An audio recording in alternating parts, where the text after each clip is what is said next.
എല്ലാവർക്കും നമസ്കാരം. പുറകിലേക്ക് കേൾക്കുന്നുണ്ടെന്ന് വിചാരിക്കുന്നു. എന്റെ പേര് ഓൾറെഡി എന്നെ ഇവിടെ പരിചയപ്പെടുത്തി. എന്റെ പേര് അനീഷ. ഞാൻ ഈ ഒരു ലഹരി എന്ന് പറയുന്ന ഫീൽഡിൽ ഇപ്പോ 2.5 കൊല്ലമായി പ്രവർത്തിച്ചുകൊണ്ട് വരികയാണ്. ഇന്ന് ഇവിടെ ഒരു ക്ലാസിന്റെ പുറമെ ഒരു എന്താ പറയാ, നമ്മളൊരു ഇന്ററാക്റ്റീവ് സെഷനാണ് ഞാൻ ഉദ്ദേശിക്കുന്നത്. ഇവിടെ കുട്ടികളുണ്ട്, മാതാപിതാക്കളുണ്ട്. സാധാരണ ഒരു മിക്സ്ഡ് ഗ്രൂപ്പിന് അങ്ങനെ നമ്മൾ ക്ലാസ് എടുക്കാൻ പോവാറില്ല. കാരണം കുട്ടികൾ അറിയേണ്ടതും മാതാപിതാക്കൾ അറിയേണ്ടതും രണ്ട് തരത്തിലുള്ള കാര്യങ്ങളാണ്. ഇവിടെ നമുക്കൊരു മിക്സ്ഡ് ഗ്രൂപ്പ് ആയതുകൊണ്ട് തന്നെ എനിക്കറിയില്ല നിങ്ങൾക്ക് ഞാൻ പറയുന്നത് എത്രത്തോളം നിങ്ങൾക്ക് മനസ്സിലായി എടുക്കാൻ പറ്റും ഞാൻ വിചാരിക്കുന്നു. കുറച്ചുകൂടി സിമ്പിൾ ആക്കിയിട്ട് എനിക്ക് പറഞ്ഞു തരാമെന്ന് ഞാൻ വിചാരിക്കുന്നു.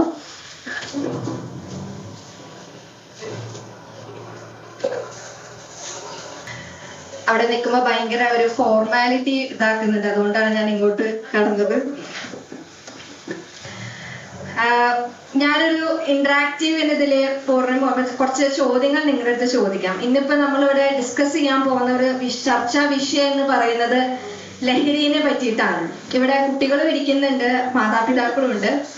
ആദ്യം കുട്ടികളോട് ചോദിക്കാം, ഈ ഒരു വിഷയം നിങ്ങൾക്ക് എന്താ തോന്നുന്നത്? നമ്മൾ ഇതിനെ കുറിച്ച് അറിഞ്ഞിരിക്കേണ്ട ഒരു കാര്യമാണോ, അല്ലാതെ അത്ര ഒരു ഇമ്പോർട്ടന്റ് തോന്നുന്ന ഒരു വിഷയമായിട്ട് നിങ്ങൾക്ക് തോന്നുന്നുണ്ടോ? എത്ര പേർക്ക് തോന്നുന്നുണ്ട്? കുറച്ച് കൈകളൊക്കെ പൊന്തുന്നുള്ളൂ. ഓക്കെ, മാതാപിതാക്കൾക്ക് എന്താണ് തോന്നുന്നത്? ഇതൊരു നമ്മുടെ സമൂഹത്തില് ഭയങ്കരമായിട്ട് വളർന്നുകൊണ്ടിരിക്കുന്ന പ്രശ്നമായി നിങ്ങൾക്ക് തോന്നുന്നുണ്ടോ? ഉണ്ട്. ഇത് തോന്നിയാലേ നമ്മളാണ് ഈ ഒരു ക്ലാസിന്റെ ഒരു ഇമ്പോർട്ടൻസ് നമുക്ക് മനസ്സിലാവുള്ളൂ. അല്ലെങ്കിൽ നമ്മൾ ജസ്റ്റ് വരുന്നു, കേൾക്കുന്നു, പോകുന്നതിന്റെ രീതിയിലൊന്നും. പണ്ട് അതൊരു യൂത്ത് അല്ലെങ്കിൽ യുവജനങ്ങളുടെ ഇടയിൽ കണ്ടുവരുന്ന പ്രശ്നം ഇപ്പൊ 5ാം ക്ലാസ് മുതലുള്ള കുട്ടികളുടെ ഇടയിൽ ഈ ലഹരി എന്ന് പറയുന്ന സംഭവം ഇപ്പൊ കാണപ്പെടുന്നുണ്ട്. അതും സാധാരണ ഇപ്പോ കാണുന്ന വീഡിയോ സിഗരറ്റിലും അല്ല, അതിന്റെ പുറമെ അതുക്കും മേലെ എന്ന നിലയിൽ ഒരു ഹൈ ഡോസ് ഉള്ള ലഹരികള് നമ്മുടെ സമൂഹത്തില്, ഒരു കൊളോക്കിയൽ ഇതിൽ പറയുകയാണെങ്കിൽ നമ്മുടെ മാർക്കറ്റില് ഇപ്പൊ അത് അവൈലബിൾ ആണ്. ഭയങ്കര എളുപ്പത്തിൽ ഇപ്പൊ നമ്മുടെ ചുറ്റുവട്ടത്ത് തന്നെ ഈ സംഭവം എളുപ്പത്തിൽ കിട്ടാവുന്ന ഇതില് ഇപ്പൊ അത് വളർന്നു വന്നിട്ടുണ്ട്. ഇപ്പൊ നമ്മുടെ ഇവിടെ ഉണ്ടോന്ന് അറിയില്ല. എന്റെ വീടിന്റെ അടുത്തൊക്കെ ഒരു 2-3 കിലോമീറ്റർ അപ്പുറത്തോടെ ഒരു പെട്ടിക്കടയിൽ പോയിട്ടുണ്ടെങ്കിൽ സംഭവം അവിടെ ഉണ്ട്. അത് നമ്മൾ കുറെ വട്ടം കംപ്ലൈന്റ് ചെയ്തിട്ടും നമ്മൾ കുറെ ശ്രമിച്ചു അത് അവിടുന്ന് മാറ്റാൻ വേണ്ടിയിട്ട്. പക്ഷെ എങ്ങനെയോ അവർക്ക് പോലീസ് എക്സൈസുകാർ വരുമ്പോ ഇവർക്ക് അപ്പൊ തന്നെ ഇൻഫോർമേഷൻ പാസ് ചെയ്യാണ്. അപ്പൊ അവരവിടുന്ന് സാധനങ്ങളൊക്കെ മാറ്റും. അവർ വന്ന് നോക്കുമ്പോ ഒന്നും കാണില്ല. പക്ഷെ സ്ഥിരമായി കുട്ടികളുടെ ഇടയിൽ അവരെ ഫോക്കസ് ചെയ്തുകൊണ്ട്, കുട്ടികൾ മാത്രമല്ല യുവജനങ്ങളെ ഫോക്കസ് ചെയ്തുകൊണ്ട് ഈ ഒരു സംഭവം ലഹരി എന്ന് പറയുന്ന ഈ സംഭവം നമ്മുടെ മാർക്കറ്റിൽ വളരെയധികം ഇപ്പൊ കിട്ടുന്നതാണ്. എളുപ്പത്തിൽ കിട്ടും. ഇപ്പൊ നമ്മള് കടയിൽ പോയി പച്ചക്കറി മേടിക്കണ പോലെ ഈ സംഭവം നമുക്ക് കിട്ടും. അതും വെറൈറ്റി സംഭവങ്ങൾ, 1-2 തരത്തിലല്ല, വെരി ഹൈ ഡോസ് ഉള്ള സാധനങ്ങള് നമ്മുടെ മാർക്കറ്റില് ഇപ്പൊ അവൈലബിൾ ആണ്. ഞാൻ ഇതിനെ പറ്റി ഇപ്പൊ ലഹരി എന്ന് പറയുന്ന വിഷയം ഇപ്പൊ ഇത്രയും പ്രശ്നം, അതെങ്ങനെയാണ് കുട്ടികൾ ഇത് വരുന്നത്, ഇതെന്തുകൊണ്ടാണ് ഇത്ര പ്രശ്നം എന്ന് പറയുന്നത്, എങ്ങനെ നമുക്ക് ഇതിനെ എന്താ പറയാ ഓവർകം ചെയ്യാം, ഇതിനെ പറ്റിയുള്ള കാര്യങ്ങളാണ് ഞാനിവിടെ ചോദിക്കാൻ പോകുന്നത്. ഇവിടെ പാരന്റ്സ് ഒത്തിരി പേര് ഇരിക്കുന്നുണ്ട്. നിങ്ങളുടെ അടുത്ത് തന്നെ ആദ്യത്തെ ഒരു ചോദ്യം ചോദിക്കാണ്. എത്ര പേർക്ക് പറയാൻ പറ്റും ഞാൻ എൻ്റെ മക്കളുടെ റോൾ മോഡൽസ് ആണ്, അല്ലെങ്കിൽ ഇവര് വലുതാവുമ്പോൾ എന്റെ പോലെ ആവണം എന്ന് പറയുന്ന എത്ര മാതാപിതാക്കളുണ്ട്? ഒന്ന് കൈകൊണ്ടിരിക്കൂ. ഇവര് വലുതാവുമ്പോൾ ഇവർ എന്റെ പോലെ ആയിരിക്കും, ഇവര് എന്നെ കണ്ട് വേണം പഠിക്കാൻ. എത്ര പേർക്ക് പറയാൻ പറ്റും? പാരന്റ്സ് ആണ് പറയേണ്ടത്. എന്റെ മോൻ വലുതാവുമ്പോൾ എന്റെ പോലെ ആയിരിക്കണം, എന്റെ സ്വഭാവമായിരിക്കണം അവർക്ക് കിട്ടേണ്ടത്.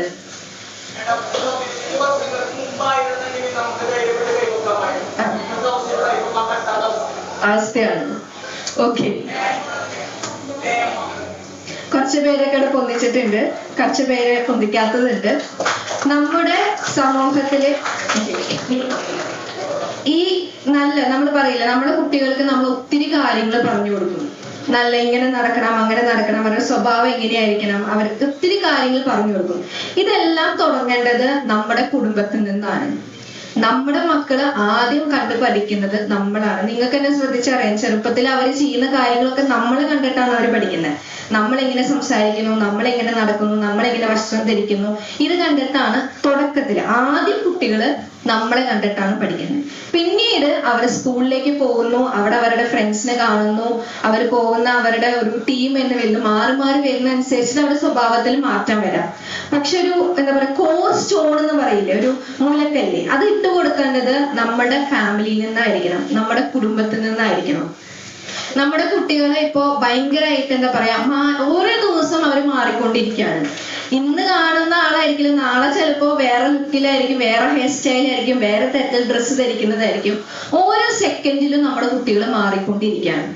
അതിന് ഏറ്റവും കൂടുതൽ അവർ ഇതാക്കുന്നത് വേണമെങ്കിൽ നമുക്ക് പറയാം സോഷ്യൽ മീഡിയ ആയിരിക്കാം, അവർ ഉപയോഗിക്കുന്ന ഫോണ്, അവർ കാണുന്ന വ്യക്തികൾ.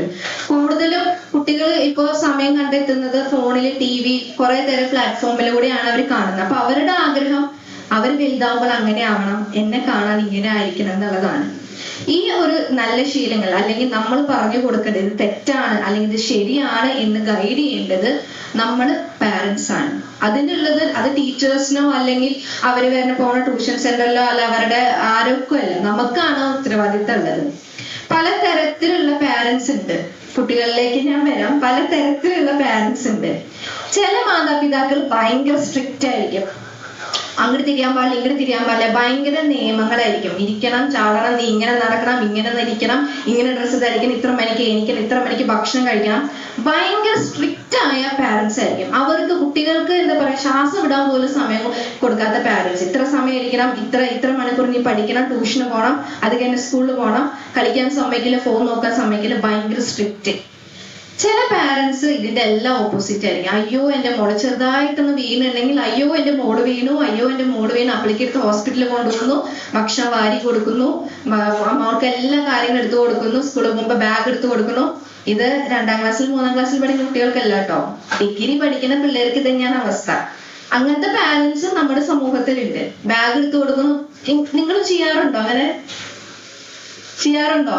ഉണ്ട്. അങ്ങനത്തെ പാരന്റ്സ് കൗൺസിലിംഗ് ഇരിക്കുമ്പോൾ നമുക്ക് മനസ്സിലാവും പാരന്റ്സ് എങ്ങനത്തെ പാരന്റ്സ് ആണല്ലോ. ഒരിക്കലും ഞാൻ കൗൺസിലിംഗ് ഒരു കുട്ടിയായിട്ട് വരുമ്പോൾ ഞാൻ പറയും പാരന്റിനും കൂടി വരാം. കാരണം പാരന്റ് എങ്ങനെയാണ് കൊച്ചിനെ വളർത്തിയെന്നുള്ളത് അറിഞ്ഞതിന് ശേഷമാണ് നമുക്കൊരു കുട്ടിക്ക് ഇന്റർവെൻഷൻ കൊടുക്കാൻ പറ്റുക. രണ്ടാമത്തെ ഭയങ്കര പറയാ, ഒരു സ്പൂൺ ഫീഡിങ് എന്ന് പറയും, ഞങ്ങളൊരു വേർഡ് ഉപയോഗിക്കും, സ്പൂൺ ഫീഡിങ്. എല്ലാതും ഫീഡ് ചെയ്ത് കൊടുത്ത് എന്താ പറയുന്നതും. അപ്പൊ അങ്ങനത്തെ കുട്ടികൾ എന്താ പറയാ, അവർക്ക് ഒരു തീരുമാനം സ്വയം എടുക്കാൻ പറ്റാത്തതായിരിക്കും.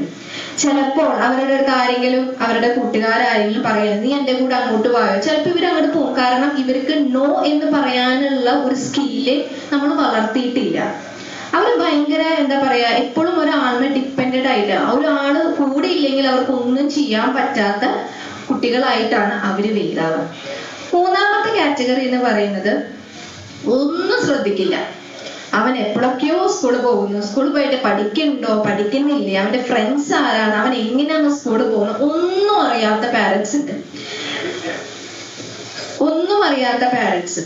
ചിലപ്പോ അവര് നീ എത്രയിലും പഠിക്കണം, അവൻ എത്രയിലും 5ലോ 3ലോ അങ്ങോട്ടാന്ന് തോന്നുന്നു, എത്രയിലും പഠിക്കണേന്ന് പോലും അറിയാത്ത, സ്വന്തം മോൻ ഏത് സ്കൂളിലെ പഠിക്കണേന്ന് പോലും അറിയാത്ത പാരന്റ്സ് നമ്മുടെ അടുത്തുണ്ട്.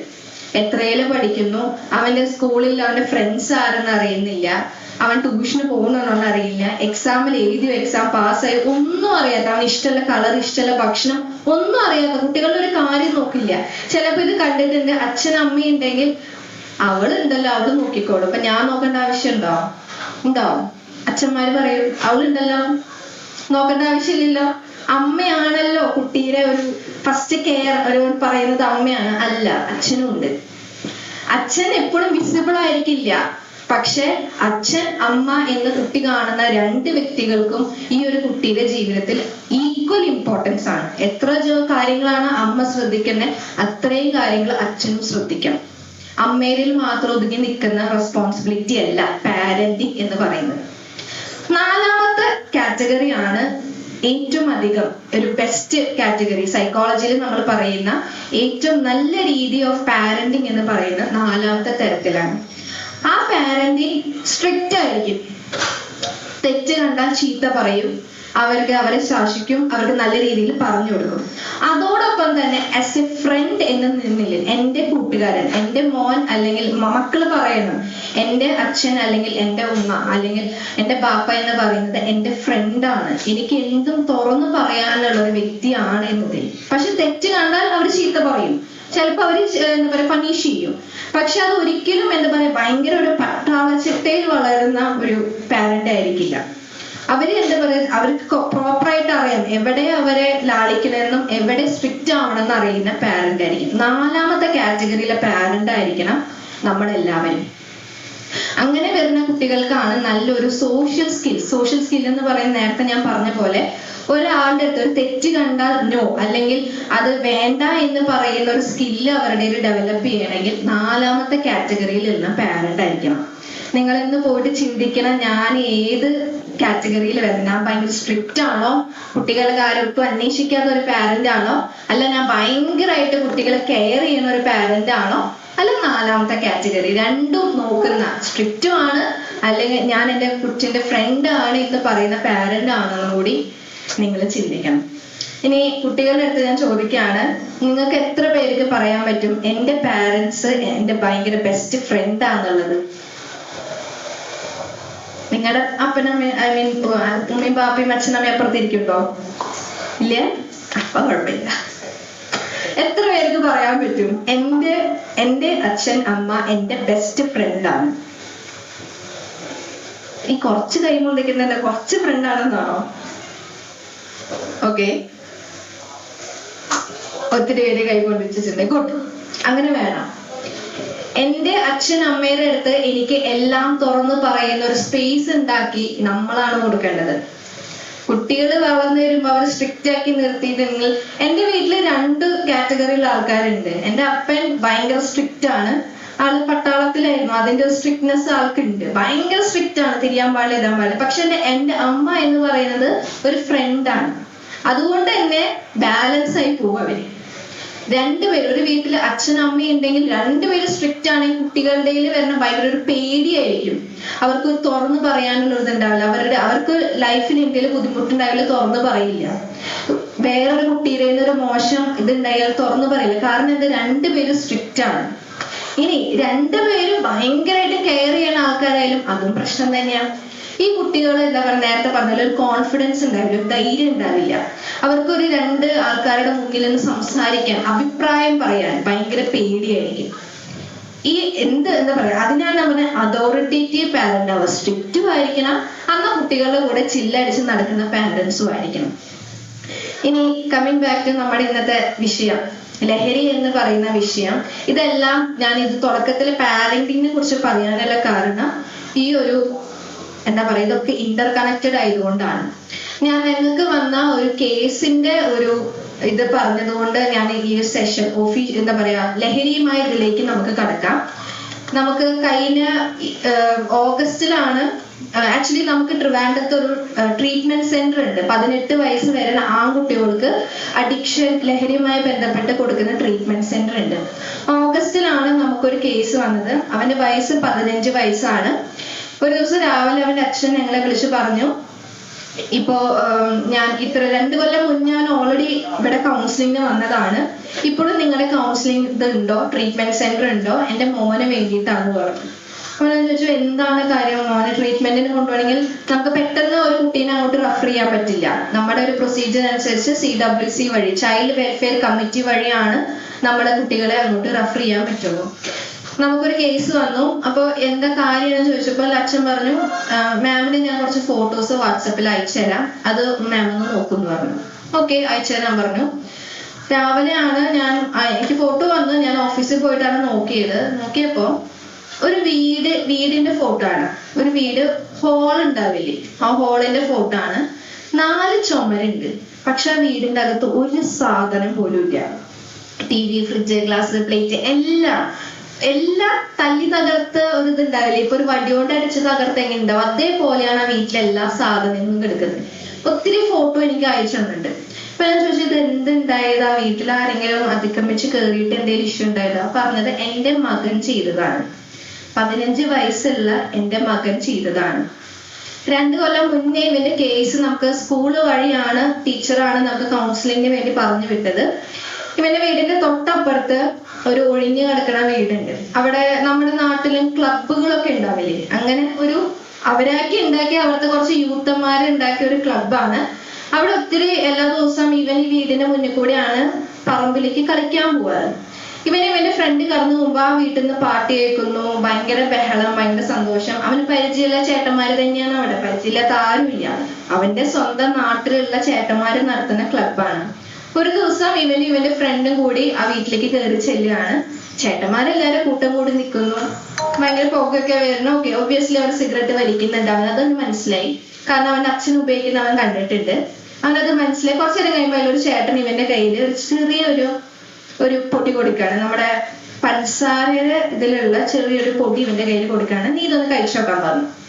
പരിചയമുള്ള ചേട്ടന്മാരാണ്, അറിയാത്ത ആരും ഇല്ല അവിടെ. എല്ലാരും അത് കഴിക്കുന്നുണ്ട്, ഇവനും അത് കഴിച്ചു നോക്കാണ്. കഴിച്ച സമയം ഇവന് എന്തോ ഒരു വ്യത്യാസം, എന്ത് വ്യത്യാസം എന്ന് അവന് മനസ്സിലായില്ല, പക്ഷെ എന്തോ ഒരു വ്യത്യാസം എന്ന് തോന്നി. ഓക്കെ, അവന്റെ ഫ്രണ്ടിന് കൊടുക്കാണ്, അവന്റെ ഫ്രണ്ടും അത് കഴിച്ചു. പിറ്റേ ദിവസം വീണ്ടും കളിക്കാൻ പോകുമ്പോ ചേട്ടന്മാര് വിളിച്ചു, ഇതാ നിങ്ങളുടെ വാട എന്ന് പറഞ്ഞ് ഇവനെ വീണ്ടും കൊടുക്കുന്നു. സ്ഥിരമായി അവന്റെ അവിടെ അത് കഴിക്കുമ്പോ അവന് എന്തൊരു വ്യത്യാസം. അവനോട് ചോദിക്കുമ്പോ അവന് പറയാൻ പറ്റില്ല എന്ത് വ്യത്യാസമാണ്. ചിലപ്പോ അവന് തോന്നുന്നുണ്ടാവും ഒരു എന്താ പറയാ, നമുക്കൊരു ഭയങ്കരമായിട്ട് റിലീഫ് തോന്നുന്നുണ്ടാവും, ഒരു സുഖം തോന്നുന്നുണ്ടാവും. എന്താണെന്ന് അവന് പറയാൻ പറ്റുന്നില്ല. ഒരു ദിവസം ഇവന്റെ ചേട്ടന്മാർ ഇവന്റെ കയ്യിൽ ഒരു പാക്കറ്റ് കൊടുക്കാണ്, നല്ല വെൽ റാപ്പ് ആയിട്ടുള്ള പേപ്പർ പാക്കറ്റ് കൊടുത്തിട്ട് പറയാണ്, നീ സ്കൂളിൽ പോണ വഴി ഒരു ചേട്ടന്റെ കടയുണ്ട്, ആ ചേട്ടന്റെ കടയിൽ നീ ഇത് കൊടുത്താൽ മതി. ഓക്കെ, കൊടുക്കാം. രാവിലെ സ്കൂളിൽ പോണോണ്ട് കട തുറന്നിട്ടില്ല, ഉച്ചതിരിയുമ്പോ വരുമ്പോ കൊടുക്കാം എന്ന് പറഞ്ഞ് ഇവന്റെ ബാഗിൽ അത് എടുത്ത് വെക്കാണ്. ഇവന്റെ കഷ്ടകാലത്തിനാണോ നല്ല കാലത്തിനാണോ എന്ന് അറിയില്ല. നമ്മുടെ സ്കൂളിലൊക്കെ നമ്മുടെ ബാഗ് ചെക്ക് ചെയ്യില്ലേ, ഇല്ലേ? ടീച്ചർ ബാഗ് ചെക്ക് ചെയ്യുന്നു, പാക്കറ്റ് കിട്ടുന്നു, HMന്റെ അടുത്തേക്ക് കൊണ്ടുപോകുന്നു. HM അത് കുറച്ച് പൊട്ടിച്ച് നോക്കുമ്പോ അതിന്റെ ഉള്ളിൽ കുറെ വെള്ള കളറിലെ പാക്കറ്റുള്ള കുറെ പാക്കറ്റുകൾ അതിന്റെ ഉള്ളിൽ ഇരിപ്പുണ്ട്. അപ്പൊ തന്നെ പോലീസിന് വിളിക്കുന്നു. അപ്പോഴും അവനറിയില്ല അത് എന്താ സംഭവം എന്ന്. ഇവനെ റൂമിലേക്ക് വിളിക്കുമ്പോ ഇവന്റെ അച്ഛനും അമ്മ വരുന്നു, പോലീസ് വരുന്ന. കുട്ടി ആകെ പേടിച്ചു. അപ്പൊ അവന് വയസ്സ് 13 വയസ്സാണ്. അവനാകെ പേടിച്ച് എന്താ സംഭവം എന്ന് അറിയാണ്ട് വന്നപ്പോ HM പോലീസ് വന്നു. ഇതെന്താന്ന് ഇവരുടെ ചോദിക്കുന്നത്, ആര് തന്നു എന്ന് ചോദിക്കുന്നവരെല്ലാം പറയുന്നു. പിന്നെ അവന്റെ ചോദിച്ചു, നീ ഇത് ഉപയോഗിച്ചിട്ടുണ്ടോ ചോദിക്കുന്നു, നീ ഇത് കഴിച്ചിട്ടുണ്ടോ? അവൻ പറഞ്ഞു കഴിച്ചിട്ടില്ല. ആക്ച്വലി അവനത് ഉപയോഗിച്ചിട്ടുണ്ട്, പക്ഷെ അവൻ പേടിച്ചിട്ട് അവൻ പറഞ്ഞു ഞാനിത് കഴിച്ചിട്ടില്ല. അപ്പൊ അവിടെ ഉണ്ടായ സീൻ എന്ന് പറയുന്നത്, ഒരു 13 വയസ്സുള്ള ഒരു കുട്ടി എന്തായാലും പേടിക്കും. പോലീസ്, അവന്റെ അച്ഛനമ്മ എല്ലാരും ഇവനെ ചീത്ത വിളിക്കുന്നു. ഭയങ്കര സീനായിട്ട് ടീച്ചർ പറയുന്നു, ഇനി ഇവൻ കൗൺസിലിനെ കൊണ്ടുപോയിട്ട് ക്ലാസ്സിലേക്ക് വന്നാൽ മതി. അങ്ങനെയാണ് കുട്ടി നമ്മുടെ അടുത്തേക്ക് ആദ്യമായിട്ട് കൗൺസിലിങ്ങിന് വരുന്നത്. ആദ്യത്തെ സെഷനിൽ കുട്ടി കുറേ സെഷൻസ് നടത്തിയിട്ട് അവൻ പറഞ്ഞത് ഞാനത് കഴിച്ചിട്ടുണ്ട്, ഞാൻ പേടിച്ചിട്ടാണ് പറയാണ്ടിരുന്നത്. പക്ഷെ അന്നത്തെ ഒരു സ്റ്റേജിൽ നമ്മൾ പറഞ്ഞിട്ടുണ്ടായിരുന്നു പാരന്റ്സിന്റെ അടുത്ത്, നിങ്ങൾ ശ്രദ്ധിക്കണം, ഇവന്റെ കൂട്ടുകെട്ട് എന്ന് പറയുന്നത്, മീൻസ് ഇവന്റെ ഫ്രണ്ട്സ് എന്ന് പറയുന്നത് അത്ര നല്ല ആൾക്കാരല്ല, നിങ്ങൾ ഒന്ന് ശ്രദ്ധിച്ചാൽ നല്ലതാണ്. പിന്നീട് 2-3 സെഷൻ ഇവൻ വന്നു, പിന്നെ നിർത്തി, പിന്നെ അവൻ വന്നിട്ടില്ല. 2 കൊല്ലത്തിന് ശേഷമാണ് പിന്നെ നമുക്ക് ഈ കേസ് വീണ്ടും വരുന്നത്. അന്ന് വന്ന കേസിന്റെ അന്ന് ആ വീട് അങ്ങനെ ആയതിന്റെ തലേദിവസം നടന്ന ഇൻസിഡന്റ് എന്ന് പറയുന്നത്, വൈകുന്നേരം 9 മണിയായിട്ടും ഇവനെ കാണാണ്ടായപ്പോ ഇവന്റെ ഫോണിലേക്ക് ഇവന്റെ അമ്മ വിളിച്ചു. ഇവൻ ഫോൺ എടുക്കുന്നില്ല, വിളിച്ചുകൊണ്ടിരിക്കുന്നുണ്ട്. ഇവൻ ഫോൺ കട്ട് ചെയ്യാണ്. 9:15 ആയപ്പോ ഇവൻ വീട്ടിലേക്ക് കയറി വന്നു. കയറി വന്നത് തന്നെ പകുതി ഒരു ബോധത്തിലാണ് ഇവൻ വീട്ടിലേക്ക് കയറി വന്നത്. ഇവന്റെ മുന്നിൽ ആരാണ് നിക്കണേ എന്ന് പോലും മനസ്സിലാവാത്തൊരവസ്ഥയിലാണ് ഈ കുട്ടി വീട്ടിലേക്ക് കയറി വന്നത്. ഇവൻ വരുന്നു. നമ്മുടെ അമ്മമാര് നമ്മൾ സ്ഥിരമായിട്ട് ചെയ്യുന്ന ഡയലോഗ് ഉണ്ട്, ഒരു വട്ടം പറഞ്ഞ ഡയലോഗ് നമ്മൾ 100 വട്ടം പറയും. നീ എവിടെയായിരുന്നു, ഇത്ര നേരം എവിടെയായിരുന്നു? അവൻ ഇരിക്കാനുള്ള സമയം പോലും നമ്മൾ കൊടുത്തിട്ടില്ല. കയറി വരുന്നു, അപ്പൊ തന്നെ ചീത്ത തുടങ്ങുന്നു. ഇത്ര നേരെ എത്ര വട്ടം വിളിക്കുന്നു, കുറേ ചീത്ത വിളിക്കുന്നു. ഇവൻ അമ്മയുടെ അടുത്ത് പറയുന്നുണ്ട്, അമ്മ മിണ്ടാണ്ടിരിക്കെ, ഞാനിപ്പോ സംസാരിക്കുന്നില്ല. കുറെ വട്ടം അവൻ പറയുന്നുണ്ട്. പക്ഷെ നമുക്ക് നമ്മുടെ ദേഷ്യം കൺട്രോൾ ചെയ്യാൻ പറ്റുമോ? ഇല്ലല്ലോ. പറഞ്ഞുകൊണ്ടിരിക്കുന്നു, വീണ്ടും വീണ്ടും വീണ്ടും ഇവനെ പറഞ്ഞുകൊണ്ടിരിക്കുന്നു. അവസാനം ഇവന്റെ കയ്യിൽ പോയി. ഒരു 15 വയസ്സ് ആളുടെ എനർജി എന്ന് പറയുന്നത് ഭയങ്കര ഹൈ എനർജിയിലാണ് കുട്ടികൾ ഉണ്ടാവുക ഓൾറെഡി. അതുകൊണ്ടാണ് ഈ കുട്ടികളുടെ അടുത്ത് നമ്മൾ കളിക്കുക എന്ന് പറയുന്നത്. കളിക്കുമ്പോൾ അവരുടെ എനർജി റിലീസ് ആവും. ഒരു അഡോളസെന്റ് പീരീഡിൽ നമ്മുടെ കുട്ടികൾക്ക് ഒത്തിരി മാറ്റങ്ങൾ നടന്നുകൊണ്ടിരിക്കുന്ന സമയമാണ്. അതുകൊണ്ട് തന്നെ ആ ഒരു സമയത്ത് ഇവരുടെ ബോഡി റിലീസ് ചെയ്യുന്ന എനർജി ഭയങ്കര ഹൈ ലെവലുള്ള എനർജി ആയിരിക്കും. ഇവന്റെ ആ ഒരു എനർജി വെച്ചിട്ട് ഇവൻ ആദ്യം ചെയ്യുന്ന അമ്മേനെ പിടിച്ച് ഒറ്റ തള്ളി. അമ്മ നേരെ തന്നെ ചുമരം അടിച്ചവിടെ വീഴാണ്. വീണ് കിടന്നാലും നമ്മൾ മിണ്ടാണ്ടിരിക്കോ? ഇല്ലല്ലോ. വീണ് കിടന്നിട്ടും അമ്മ ചീത്ത വിളിക്കാണ്. ഇത്ര നേരെ നിനക്കല്ല വിചാരം ഉണ്ടോ, നിനക്ക് സ്കൂളിലേക്കൊന്നും പോകണ്ട, ഭയങ്കര ചീത്ത വിളിയായി. അവസാനം ഇവന്റെ കയ്യിൽ കിട്ടിയത് ഈ ചപ്പാത്തി പരത്തുന്ന കോലില്ലേ, അതാണ് ഇവന്റെ കയ്യിൽ കിട്ടിയത്. ഇവന് എന്താ ഒരു ബോധം, ഇവന്റെ കയ്യിൽ ആ സാധനം കിട്ടി. അമ്മേനെ ഉന്നം വെച്ചെറിഞ്ഞ ആ ചപ്പാത്തി കോല് കൊണ്ടത് ഇവന്റെ 5ാം ക്ലാസ്സിൽ പഠിക്കുന്ന അനിയത്തിയുടെ തലയിലാണ്. നേരെ സെന്ററിൽ ചെന്ന് അടിക്കുകയാണ്. കുട്ടി ഓൺ ദ സ്പോട്ട് അവിടെ വീഴുകയാണ്. വീടോ കുട്ടി പുറത്തേക്ക് ഒന്നും കാണുന്നില്ല. കുറച്ചു നേരം കഴിയുമ്പോൾ ചെവിയിൽ നിന്ന് ബ്ലീഡിങ് വരുന്നു. കുട്ടീനെ എടുത്ത് കൊണ്ടുപോകുന്നു. ഇത്ര മാത്രമാണ് അവിടെ നടന്നത്. പിന്നെ അവിടെ എന്ത് നടന്നു എന്ന് അവന് പോലും ബോധമില്ല. പിറ്റേ ദിവസം അച്ഛൻ ഹോസ്പിറ്റലിൽ വന്ന് നോക്കുമ്പോൾ ഇവൻ റൂമിൽ കിടന്ന് ഉറങ്ങുന്നുണ്ട്. ഇവന് വിളിച്ച് ഇവനെ ഏൽപ്പിക്കാൻ ശ്രമിക്കുന്നുണ്ട്. പക്ഷെ അപ്പോഴും അവൻ അവിടെ നേരെ ഇരിക്കാൻ പറ്റുന്ന ഒരു അവസ്ഥയിലല്ല അവൻ. ഒത്തിരി തവണ വിളിച്ചു, പോലീസ് വന്നു. അങ്ങനെ ഇവനെ പോലീസ് സ്റ്റേഷനിലേക്ക് കൊണ്ടുപോവാണ്. നമ്മുടെ അടുത്തേക്ക് വീണ്ടും കേസ് വന്നു. CWC വഴി നമ്മുടെ ട്രീറ്റ്മെന്റ് സെന്ററിലേക്ക് കുട്ടി എത്തുകയാണ്. നമ്മള് ഇവന്റെ ഒരു 13ാമത്തെ വയസ്സിലെ നമ്മുടെ നാട്ടിലെ ഇവനെ പരിചയമുള്ള ചേട്ടന്മാര് കൊടുത്ത് ഇവന്റെ കയ്യിൽ കിട്ടിയ സാധനം ഇപ്പൊ ഇവനെ എത്തിച്ചേക്കുന്നത് ഞങ്ങളുടെ റീഹാബിലിറ്റേഷൻ സെന്ററിലാണ്. ഒന്നും ചെയ്യാൻ പറ്റില്ല നമുക്ക്. നമ്മൾ ഒത്തിരി തെറാപ്പി കൊടുത്തു. ഒരു 90 ദിവസമാണ് നമ്മുടെ ട്രീറ്റ്മെന്റ് പ്ലാൻ നമ്മൾ കൊടുക്കാറ്. കുട്ടികൾക്ക് അഡിക്ഷൻ ആയിട്ട് വരുമ്പോൾ 90 ദിവസമാണ്. 90 ദിവസം കഴിഞ്ഞിട്ടും ഇവനെ ഒരു സ്റ്റേബിൾ എന്നതിലേക്ക് നമുക്ക് ആക്കാൻ പറ്റിയിട്ടുള്ളൂ. പൂർണ്ണമായി മാറ്റാൻ പറ്റുന്ന ഒരു അസുഖമല്ല അഡിക്ഷൻ എന്ന് പറയുന്നു. ലഹരി ഉപയോഗിച്ച് നമ്മുടെ തമാശയ്ക്കായിരിക്കാം, ഇതെന്താന്ന് അറിയാൻ വേണ്ടിയിട്ടായിരിക്കാം. പക്ഷെ നമ്മൾ എത്ര തവണ ഇത് ഉപയോഗിച്ച് തുടങ്ങുന്നോ, എത്ര പെട്ടെന്ന് നമുക്കിത് അഡ്രസ് ചെയ്യാൻ പറ്റുന്നോ അത്രയും പെട്ടെന്ന് നമുക്ക് ഹെൽപ്പ് കൊടുക്കാം. ഇവനവിടെ ട്രീറ്റ്മെന്റ് എത്തിയ സമയത്ത് ഭയങ്കര വയലന്റ് ആയിരുന്നു ഇവന് കയ്യിൽ കിട്ടിയ സാധനമൊക്കെ വലിച്ചെറിയുന്നു. അടുത്തിരിക്കുന്ന ആൾ ഉപദ്രവിക്കുന്നു. കുട്ടികളൊന്നും ഇവന്റെ കൂടെ ഇരുത്താൻ പറ്റില്ല. അവിടെ നമ്മുടെ ക്ലാസ്സസ് ഒക്കെ കൊടുക്കും, പഠിപ്പിക്കുക അവരെ. അപ്പൊ ക്ലാസ്സിൽ അവൻ ഒറ്റയ്ക്ക് ഇരുത്താൻ, അവന് ഒരു ബെഞ്ചിൽ ഇരുത്താൻ പറ്റില്ല. അവൻ ഒറ്റയ്ക്ക് ഒരു ബെഞ്ചിൽ ഇരിക്കണം. 24 മണിക്കൂർ ഇവന്റെ കൂടെ ഒരാൾ നിൽക്കണം. കാരണം ഇവനെ തന്നെ ഉപദ്രവിച്ചുകൊണ്ടിരിക്കുകയാണ്. നമ്മൾ ഈ കൊതു വരാണ്ടിരിക്കാൻ നെറ്റ് അടിക്കില്ല ജല്ലേമേ, അതും ഇവൻ കൈ ഇങ്ങനെ അടിച്ചടിച്ചടിച്ചടിച്ച് കയ്യിന്റെ ഈ ഭാഗം ഫുൾ മുറിവുകളാണ്. നമ്മള് ചിക്കൻ കൊടുക്കുമ്പോൾ ചിക്കന്റെ എല്ല്, ഭക്ഷണം നമുക്ക് നല്ലത് കൊടുക്കാണ്ടിരിക്കാൻ പറ്റില്ലല്ലോ, അത് വായിൽ ഒളിപ്പിച്ച് വെച്ചിട്ട് ചിക്കന്റെ എല്ല് ഇങ്ങനെ അറ്റം പൊട്ടുമ്പോ ഒത്തിരി ഷാർപ്പോ അത് വെച്ച് ഇവന് കൈ മുറിച്ചുകൊണ്ടിരിക്കുകയാണ്. ആൻഡ് അവൻ അത് എൻജോയ് ചെയ്തുകൊണ്ടിരിക്കുകയാണ്. ആ ഒരു വേദന അവൻ എൻജോയ് ചെയ്തുകൊണ്ടിരിക്കുകയാണ്.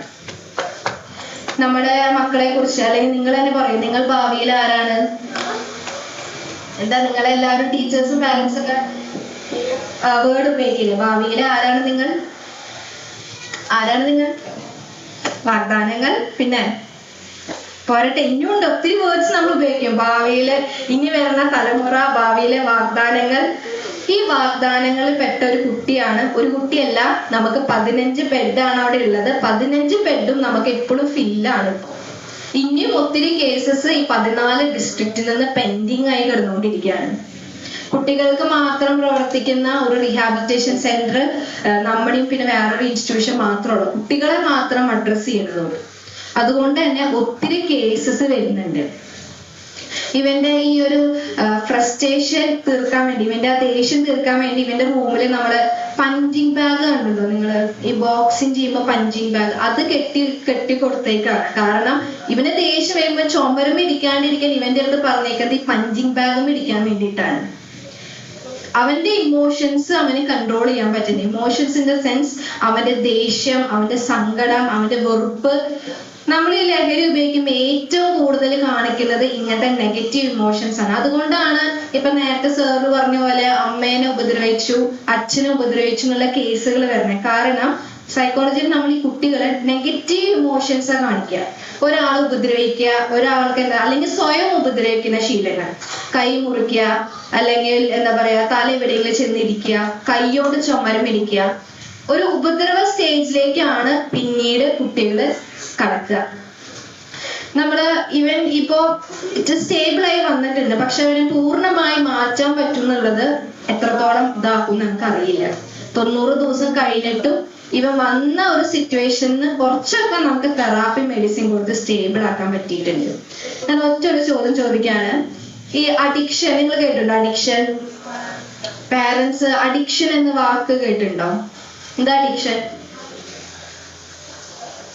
എന്താ അഡിക്ഷൻ? നിങ്ങൾക്ക് അറിയാതെ നിങ്ങൾ പറയണ്ടേ എന്താ അഡിക്ഷൻ? ഇതിവിടെ തെറ്റും ശരിയില്ല. നിങ്ങൾക്ക് അറിയാമെങ്കിൽ പിന്നെ എനിക്ക് അത്ര പ്രാർത്ഥന പറഞ്ഞാൽ പോരെ, കൂടുതൽ പറയണ്ടല്ലോ. അതുകൊണ്ടാണ് ചോദിച്ചത്. എന്താ അഡിക്ഷൻ? എന്താ പറഞ്ഞത് പറ. ആരെങ്കിലും എന്താ ഈ വേർഡ് നിങ്ങൾ കേട്ടിട്ടുണ്ടോ? അഡിക്ഷൻ നിങ്ങളുടെ സ്കൂളിൽ തന്നെ ഒത്തിരി ക്ലാസ്സുകളൊക്കെ നിങ്ങൾക്ക് കിട്ടിയിട്ടുണ്ടാവും. എന്താ അഡിക്ഷൻ? ഞാൻ തലയാട്ടി പോലെ എന്താ അഡിക്ഷൻ? എന്തോ ശരി, സിമ്പിൾ ആയിട്ട് ചോദിക്കാം. എന്തൊക്കെ തരത്തിലുള്ള അഡിക്ഷൻസ് ഉണ്ട്? ഫോൺ അഡിക്ഷൻ, അതാണ് ആദ്യത്തെ തന്നെ addiction. Social media addiction. Okay, അപ്പൊ ഇനി ഫോൺ അഡിക്ഷൻ ആണെങ്കിൽ എന്താണ് ഫോൺ അഡിക്ഷൻ? Instagram, YouTube. എനിക്ക് അങ്ങോട്ട് വരാൻ പറ്റില്ല, നിങ്ങൾ ഒക്കെ പറയോ? കുറച്ച് പോവും. ഇവര് പറയുന്നുണ്ട് അങ്ങോട്ട് എത്തിക്കോളെ. എന്താ അഡിക്ഷൻ? പാരന്റ്സ് ആർക്കെങ്കിലും എന്താ അഡിക്ഷൻ എന്ന് പറയാൻ പറ്റുമോ? ഓക്കെ, നിങ്ങൾ ആരും പറയാത്തതുകൊണ്ട് ഞാൻ തന്നെ പറയാം. അഡിക്ഷൻ എന്ന് പറയുന്നത് എളുപ്പത്തിൽ പറഞ്ഞാൽ ഒരു എന്താ പറയാ, ഒരു സംഭവം. അത് ഫോണായിരിക്കാം, ഭക്ഷണമായിരിക്കാം, ഡ്രസ്സായിരിക്കാം, എന്ത് വേണമെങ്കിലായിരിക്കാം. നമുക്ക് അത് ഇല്ലാണ്ട് പറ്റാത്ത ഒരവസ്ഥ. നമ്മുടെ കയ്യിൽ അത് ഇല്ലെങ്കിൽ, അത് നമ്മളത് കണ്ടില്ലെങ്കിൽ നമുക്കൊരു തരത്തിലുള്ള മെന്റൽ സ്ട്രെയിൻ ഉണ്ടാവുന്ന ഒരു കണ്ടീഷനാണ് അഡിക്ഷൻ എന്ന് പറയുന്നത്. അതില്ലാണ്ട് നമുക്ക് പറ്റില്ല. അത് എപ്പോഴും നമ്മുടെ കയ്യിൽ ഉണ്ടാവണം. ഇനി അഡിക്ഷനൊക്കെ വരുമ്പോൾ നിങ്ങൾക്ക് എന്ത് തോന്നി? ഇപ്പൊ ലഹരിയുമായി ബന്ധപ്പെട്ട ഒരു കുട്ടി ട്രീറ്റ്മെന്റിന് വരികയാണെങ്കിൽ, അല്ലെങ്കിൽ ഇതിനൊരു ട്രീറ്റ്മെന്റ് ഉണ്ടോ? അത് ആദ്യം ചോദിക്കട്ടെ. ഈ ലഹരിയുമായി ബന്ധപ്പെട്ട ഇതിനൊരു ട്രീറ്റ്മെന്റ് ഉണ്ടോ? എത്ര പേര് പറയുന്നില്ലാന്ന്? പാരന്റ്സിനും പറയാട്ടോ, ഇതിന് ട്രീറ്റ്മെന്റ് ഇല്ല, ഇതൊരു അസുഖമാണ്, ഇതൊരിക്കലും മാറില്ല എന്ന് പറയുന്ന എത്ര പേരുണ്ട്? ഒരു കൈ പൊന്തിച്ചിട്ടുണ്ട്. മാറില്ല, ഇതൊരു എന്താ പറയാ, ക്യാൻസർ പോലത്തെ ഒരു അസുഖമാണ്, അതിന് ഒരു ട്രീറ്റ്മെന്റും ഇല്ല, അത് മാറില്ല എന്ന് പറയുന്ന എത്ര പേരുണ്ട്? മാറും. ഓക്കെ, ഇനി മാറും എന്ന് നിങ്ങൾ പറഞ്ഞ ട്രീറ്റ്മെന്റ് എടുത്തിട്ടുണ്ട്. അഡിക്ഷൻ എന്ന് പറയുന്നത് ഒരു അസുഖമാണ്, അതൊരു അസുഖമാണ്. ട്രീറ്റ്മെന്റ് എന്ന് പറയുന്നത് നമ്മൾ മെഡിസിൻ, ഒരു പരിധി വരെ മെഡിസിൻ കൊടുക്കാം, പക്ഷെ അത് അഡിക്ഷനെ ട്രീറ്റ്മെന്റ് ചെയ്യേണ്ടല്ല. അഡിക്ഷനായി ബന്ധപ്പെട്ട് വേറെ കുറെ അസുഖങ്ങൾ നമുക്ക് വരും. അത് മാനസിക അസുഖങ്ങളായിരിക്കും. അതിനെ അഡ്രസ് ചെയ്തുകൊണ്ടാണ് നമ്മൾ മരുന്ന് കഴിക്കുന്നത്. അല്ലാണ്ട് ഇതിന്റെ ഒരു ട്രീറ്റ്മെന്റ് എന്ന് പറയുന്നത് കൗൺസിലിംഗ് ആയിരിക്കാം, അല്ലെങ്കിൽ നമ്മൾ സൈക്കോളജിസ്റ്റുകൾ കുറെ തെറാപ്പികൾ യൂസ് ചെയ്യുന്നതാണ് ഇതിന്റെ ട്രീറ്റ്മെന്റ്. ഇത് മാറും എന്ന് പറയുന്നത് മാറില്ല. ഒരു പരിധി വരെ നമുക്ക് ഇതിനെ ഒന്ന് സ്റ്റേബിൾ ആക്കി നിർത്താം. ഇപ്പൊ മാനസിക രോഗം എന്ന് പറയുന്നത് മാറുമോ? മാനസിക രോഗം മാറുമോ? മാറില്ല. മാനസിക രോഗമുള്ള ആൾക്കാർക്ക് നമ്മൾ മെഡിസിൻ കൊടുത്ത് അവരെ നമ്മൾ കൺട്രോൾ നിർത്തണം. സത്യത്തിൽ ആ അസുഖം മാറിയിട്ടില്ല, നമ്മൾ അവരെ കൺട്രോളിൽ ഒരു സ്റ്റേബിൾ സ്റ്റേറ്റിലേക്ക് നമ്മളെ കൊണ്ടുവരാണ്. എന്ന് അവർ മെഡിസിൻ കഴിക്കുന്നത് സ്റ്റോപ്പ് ചെയ്യുന്നു, പിന്നീട് അവർക്ക് അസുഖം വരാനുള്ള ചാൻസ് കൂടുതലാണ്. അതേപോലെ തന്നെയാണ് അഡിക്ഷനുമായി ബന്ധപ്പെടുന്ന മറ്റ് എന്താ പറയുക അസുഖങ്ങളും. ഈ അഡിക്ഷൻ എന്ന് പറയുന്നത് ഒരിക്കലും ഒറ്റൊരു അസുഖമായിട്ട് നമ്മൾ കാണിക്കില്ല. കാരണം ഇതുമായി ബന്ധപ്പെട്ട് നേരത്തെ പറഞ്ഞാൽ പലതരത്തിലുള്ള മാനസിക രോഗങ്ങൾ വരും. നിങ്ങൾ ഈ സിനിമയിൽ കാണുമ്പോൾ എപ്പോഴാണ് സിനിമ കാണാറില്ല എല്ലാവരും അല്ലേ? ഈ സിനിമ കാണുമ്പോ ഏത് സിറ്റുവേഷനിലാണ് കൂടുതലും ഈ മയക്കുമരുന്ന്, മദ്യപാനം, സിഗരറ്റ് ഒക്കെ ഉപയോഗിക്കുന്നത് നിങ്ങൾ കണ്ടേക്കുന്നത്?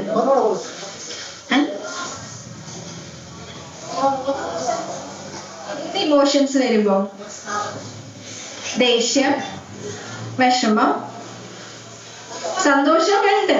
സന്തോഷം വരുമ്പോ ഉണ്ട്. കൂടുതൽ അതാണ് നേരത്തെ പറഞ്ഞ ഒരു ദേഷ്യം, അല്ലെങ്കിൽ ഒരാളോട് ഒരു പരീക്ഷയിൽ തോറ്റു, അല്ലെങ്കിൽ ഒരു നമ്മുടെ ഫാമിലിയില് കുടുംബത്തിൽ എന്തെങ്കിലും പ്രശ്നം വരുമ്പോ നെഗറ്റീവ് കാര്യങ്ങൾ നമ്മുടെ ജീവിതത്തിൽ നടക്കുമ്പോഴാണ് കൂടുതലും ലഹരിയിലേക്ക് പോവാനുള്ള ചാൻസ് കൂടുതൽ.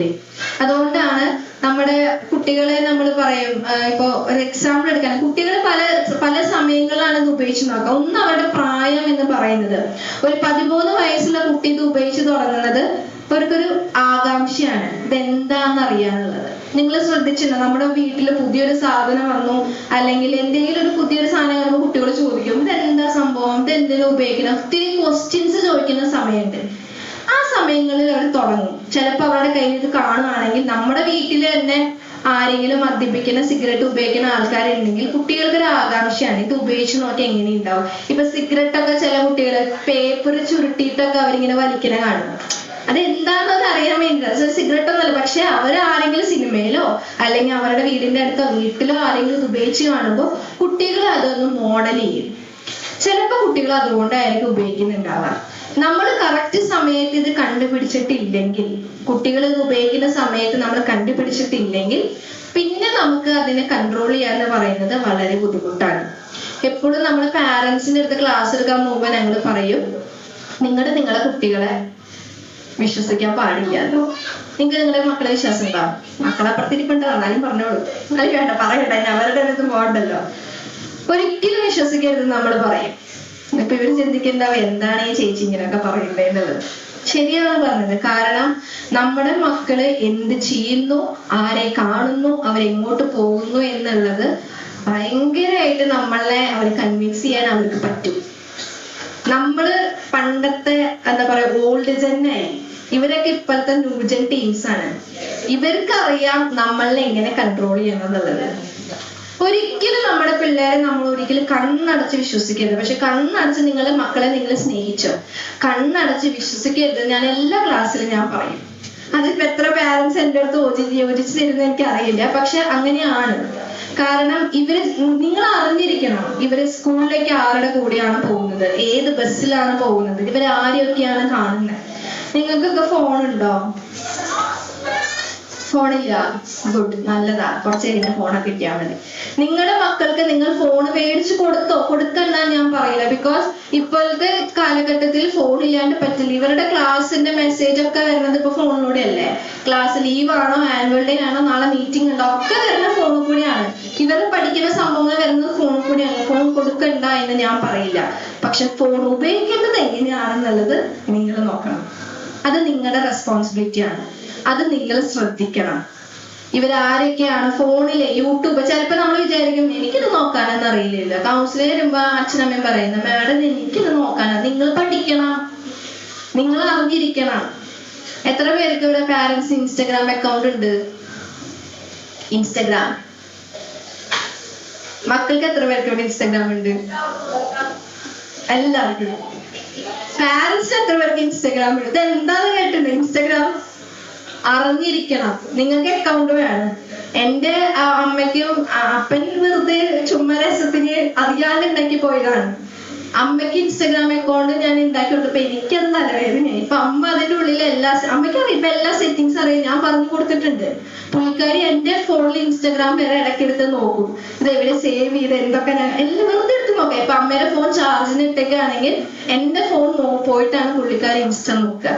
പുള്ളിക്കാരിക്ക് ഇപ്പൊ 62 വയസ്സുണ്ട്. ബട്ട് പുള്ളിക്കാരിക്ക് അറിയാം, ഞാൻ പറഞ്ഞു കൊടുത്തിട്ടുണ്ട്.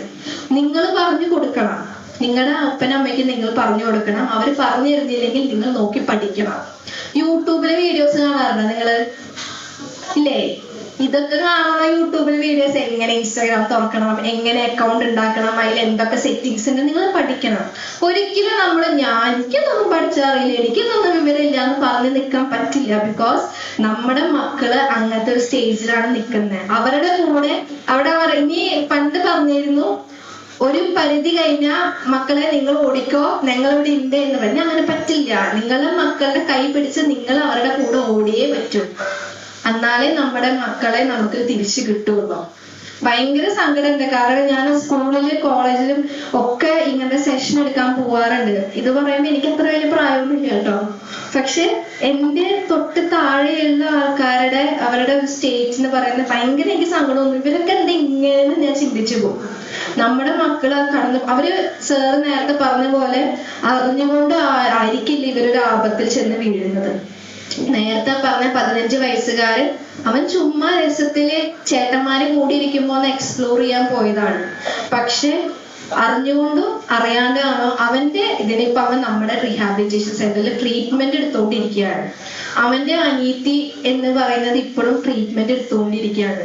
ആ അച്ഛനും അമ്മയ്ക്ക് ഉണ്ടായിരുന്നത് ഒരു മോളും മോനാണ്. പക്ഷെ അവരുടെ ഭാവി എന്തായി തീർന്നു എന്നുള്ളത് വലിയൊരു ക്വസ്റ്റ്യൻ മാർക്കിലാണ്. നമ്മളെല്ലാരും ജീവിക്കുന്നത് നമ്മുടെ മക്കൾക്ക് വേണ്ടിയിട്ടാണ്. അവരെ നല്ല രീതിയിൽ കാണണം, അവരെ നല്ല രീതിയിൽ വളർത്തണം. ഇതൊക്കെ നിങ്ങൾ തിരിച്ചറിയണം. നിങ്ങളുടെ പാരന്റ്സ് നിങ്ങൾക്ക് വേണ്ടിയിട്ടാണ് ജീവിക്കുന്നത്. അതിൽ ഒറ്റൊരു കറക്ഷൻ കൂടി ഞാൻ നിങ്ങൾ നിങ്ങൾക്ക് വേണ്ടിയും കൂടി ജീവിക്കണം. ഫുൾ ടൈം നിങ്ങളുടെ മക്കളെ മാത്രം നോക്കിക്കൊണ്ടിരിക്കാൻ പറ്റില്ല. ആ ഒരു അണ്ടർസ്റ്റാൻഡിങ് നമ്മുടെ മക്കൾ എങ്ങനെയായിരിക്കും ഫുൾ റെസ്പോൺസിബിലിറ്റി നമ്മൾ എടുക്കണം. അത് നമ്മുടെ ഇപ്പോ അത് ഹസ്ബൻഡ് വൈഫിന് കുറ്റം പറഞ്ഞാൽ അപ്പൊ നീ കാരണം നീ നോക്കാന്ന് അങ്ങനെ ഒരു കൺസെപ്റ്റ് ഇല്ല. അച്ഛൻ അമ്മ ഉണ്ടെങ്കിൽ രണ്ടുപേരുടെയും ഈക്വൽ ഇമ്പോർട്ടൻസ് ആണ് എൻ്റെ മക്കള് നല്ല രീതിയിൽ വരാനുള്ളത്. നമ്മുടെ മക്കളുടെ ഫോൺ അവരാരൊക്കെ കാണുന്നു, ട്യൂഷന് പോകുന്നുണ്ട്, അവരെങ്ങനെയാണ് പോകുന്നത്, ബസ്സിലാണോ വരുന്നത്, ഏത് സമയത്തുള്ള ബസ്സിനാണ് വരുന്നത്, ബസ്സിൽ വരുമ്പോ ആരൊക്കെ അവരുടെ ഫ്രണ്ട്സ്. നിങ്ങള് ഇവിടെ ഇരിക്കുന്ന 3 പേര് നിങ്ങൾ ചോദിക്കുകയാണ്, നിങ്ങളുടെ മക്കൾ സ്കൂളിൽ പഠിക്കുന്ന മക്കളാണോ? സ്കൂളില് അല്ലേ? എത്രയില പഠിക്കുന്ന മക്കള്? ചില പിള്ളേര് ഓക്കെ. എത്രയും മക്കള് ക്ലാസ്സിലായിരിക്കും സ്കൂളിൽ പഠിക്കണം. നിങ്ങളുടെ മക്കളുടെ ഫ്രണ്ട്സിനെ നിങ്ങൾക്ക് അറിയൂ? പുറകിലിരിക്കണോ? Best friends. നിങ്ങൾക്കൊക്കെ ഒരു ഗ്യാങ് ഉണ്ടാവില്ലേ? ഇല്ലേ? 3-4 പേര് എല്ലാവർക്കും ഗ്യാങ് ഉണ്ടാവും. ഇവിടെ ഇരിക്കുന്ന എത്ര പാരന്റ്സിന് പറയാൻ പറ്റും എൻ്റെ മക്കളുടെ ഗ്യാങ്ങിന് എനിക്ക് എല്ലാവരെയും എനിക്കറിയാം, എൻ്റെ മക്കളുടെ ഫ്രണ്ട്സിന്റെ ഗ്യാങ്ങിന് എനിക്കറിയാം. ഇത് നാട്ടിലായിക്കോട്ടെ, സ്കൂളിലായിക്കോട്ടെ, ട്യൂഷൻ സെന്ററിലായിക്കോട്ടെ, എവിടെ വേണമെങ്കിലും ആയിക്കോട്ടെ, എൻ്റെ മക്കളുടെ ഫ്രണ്ട്സിനൊക്കെ എനിക്കറിയാം.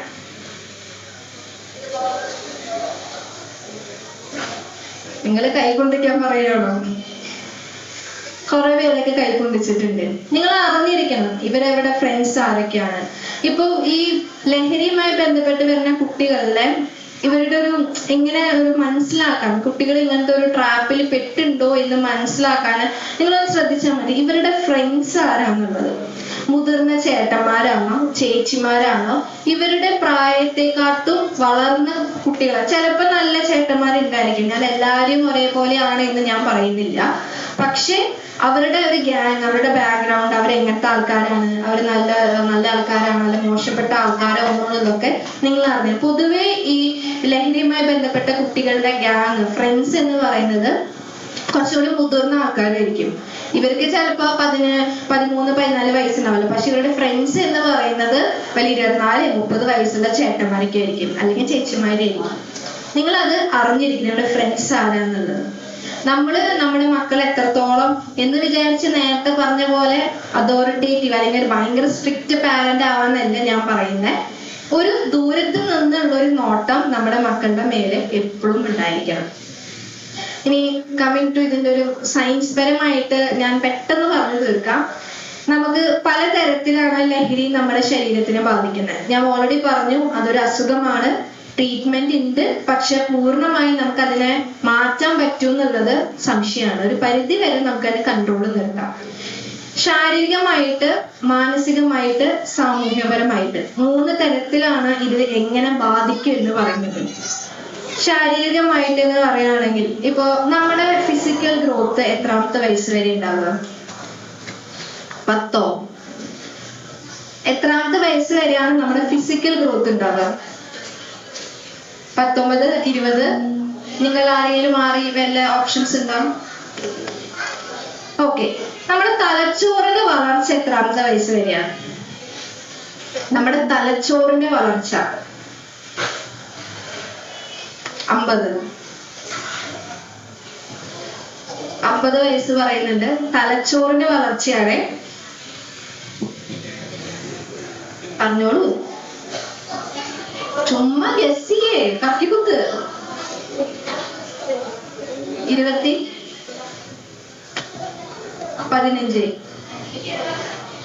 മരിക്കണ വരെ. അടിപൊളി. പിന്നെ ചുമ്മാ ഗസ് ചെയ്യേ, ഒരു ടെന്റേറ്റീവ് ഏജ് പറ. 23? Okay, good. അടുത്തെത്തിയില്ല, കറക്റ്റ് ആണ് പറഞ്ഞത്. 25? ഡീലല്ലേ? ഓക്കെ. ഒരു 18 മുതൽ 21 വയസ്സ് വരെയാണ് നമ്മുടെ ഹൈറ്റ് വെക്കുന്നത്. തലച്ചോറിന്റെ വളർച്ച നിങ്ങൾ പറഞ്ഞ പോലെ 23 മുതൽ 25 വയസ്സ് വരെയാണ് തലച്ചോറ് വളർന്നുകൊണ്ടിരിക്കുന്നത്. ഇവിടെ എത്ര പേര് തലച്ചോറ് ഇപ്പോൾ വളർന്നുകൊണ്ടിരിക്കുന്നുണ്ട്? നിങ്ങളുടെയൊക്കെ ബ്രെയിൻ. അതുകൊണ്ടാണ് നമ്മള് കുട്ടികൾക്ക് ഇപ്പൊ കുട്ടികൾ കടന്നു പൊക്കോണ്ടിരിക്കുന്ന കാര്യങ്ങൾ. നിങ്ങൾ ABCD പഠിച്ചത് ഇപ്പോഴും നിങ്ങൾക്ക് ഓർമ്മയില്ലേ? ആ ലൈൻ ടൂൺ പഠിച്ചത്, ആ ABC, ആ ടൂൺ ഇതുവരെ നിങ്ങൾ പറഞ്ഞിട്ടില്ലല്ലോ, നമ്മൾ പറഞ്ഞിട്ടില്ലല്ലോ, നമുക്ക് ഓർമ്മയില്ലേ? ഇത് എന്തുകൊണ്ടാന്ന് വെച്ചാൽ ചെറുപ്പം മുതലേ നമ്മൾ പറഞ്ഞുകൊണ്ടിരിക്കുന്ന ടൂൺ ഇത് തന്നെയാണ്. ഏത് നേരം ഒരു നമ്മള് പറഞ്ഞു തുടങ്ങാൻ മുതലേ കുട്ടികൾക്ക് നമ്മൾ ഇത് തന്നെയാണ് പറഞ്ഞുകൊണ്ടിരിക്കുന്നത്. അത് അവരുടെ ബ്രെയിനിൽ ഓൾറെഡി അവർ ഫീഡ് ചെയ്ത് വെച്ചേക്കുന്ന കാര്യങ്ങളാണ്. 25 വയസ്സ് വരെ നമ്മുടെ ശരീരത്തിനും നമ്മുടെ തലച്ചോറിനും ചെയ്യുന്ന കാര്യങ്ങൾ ലൈഫ് ലോങ് നമ്മുടെ കൂടെ ഉണ്ടായിരിക്കും.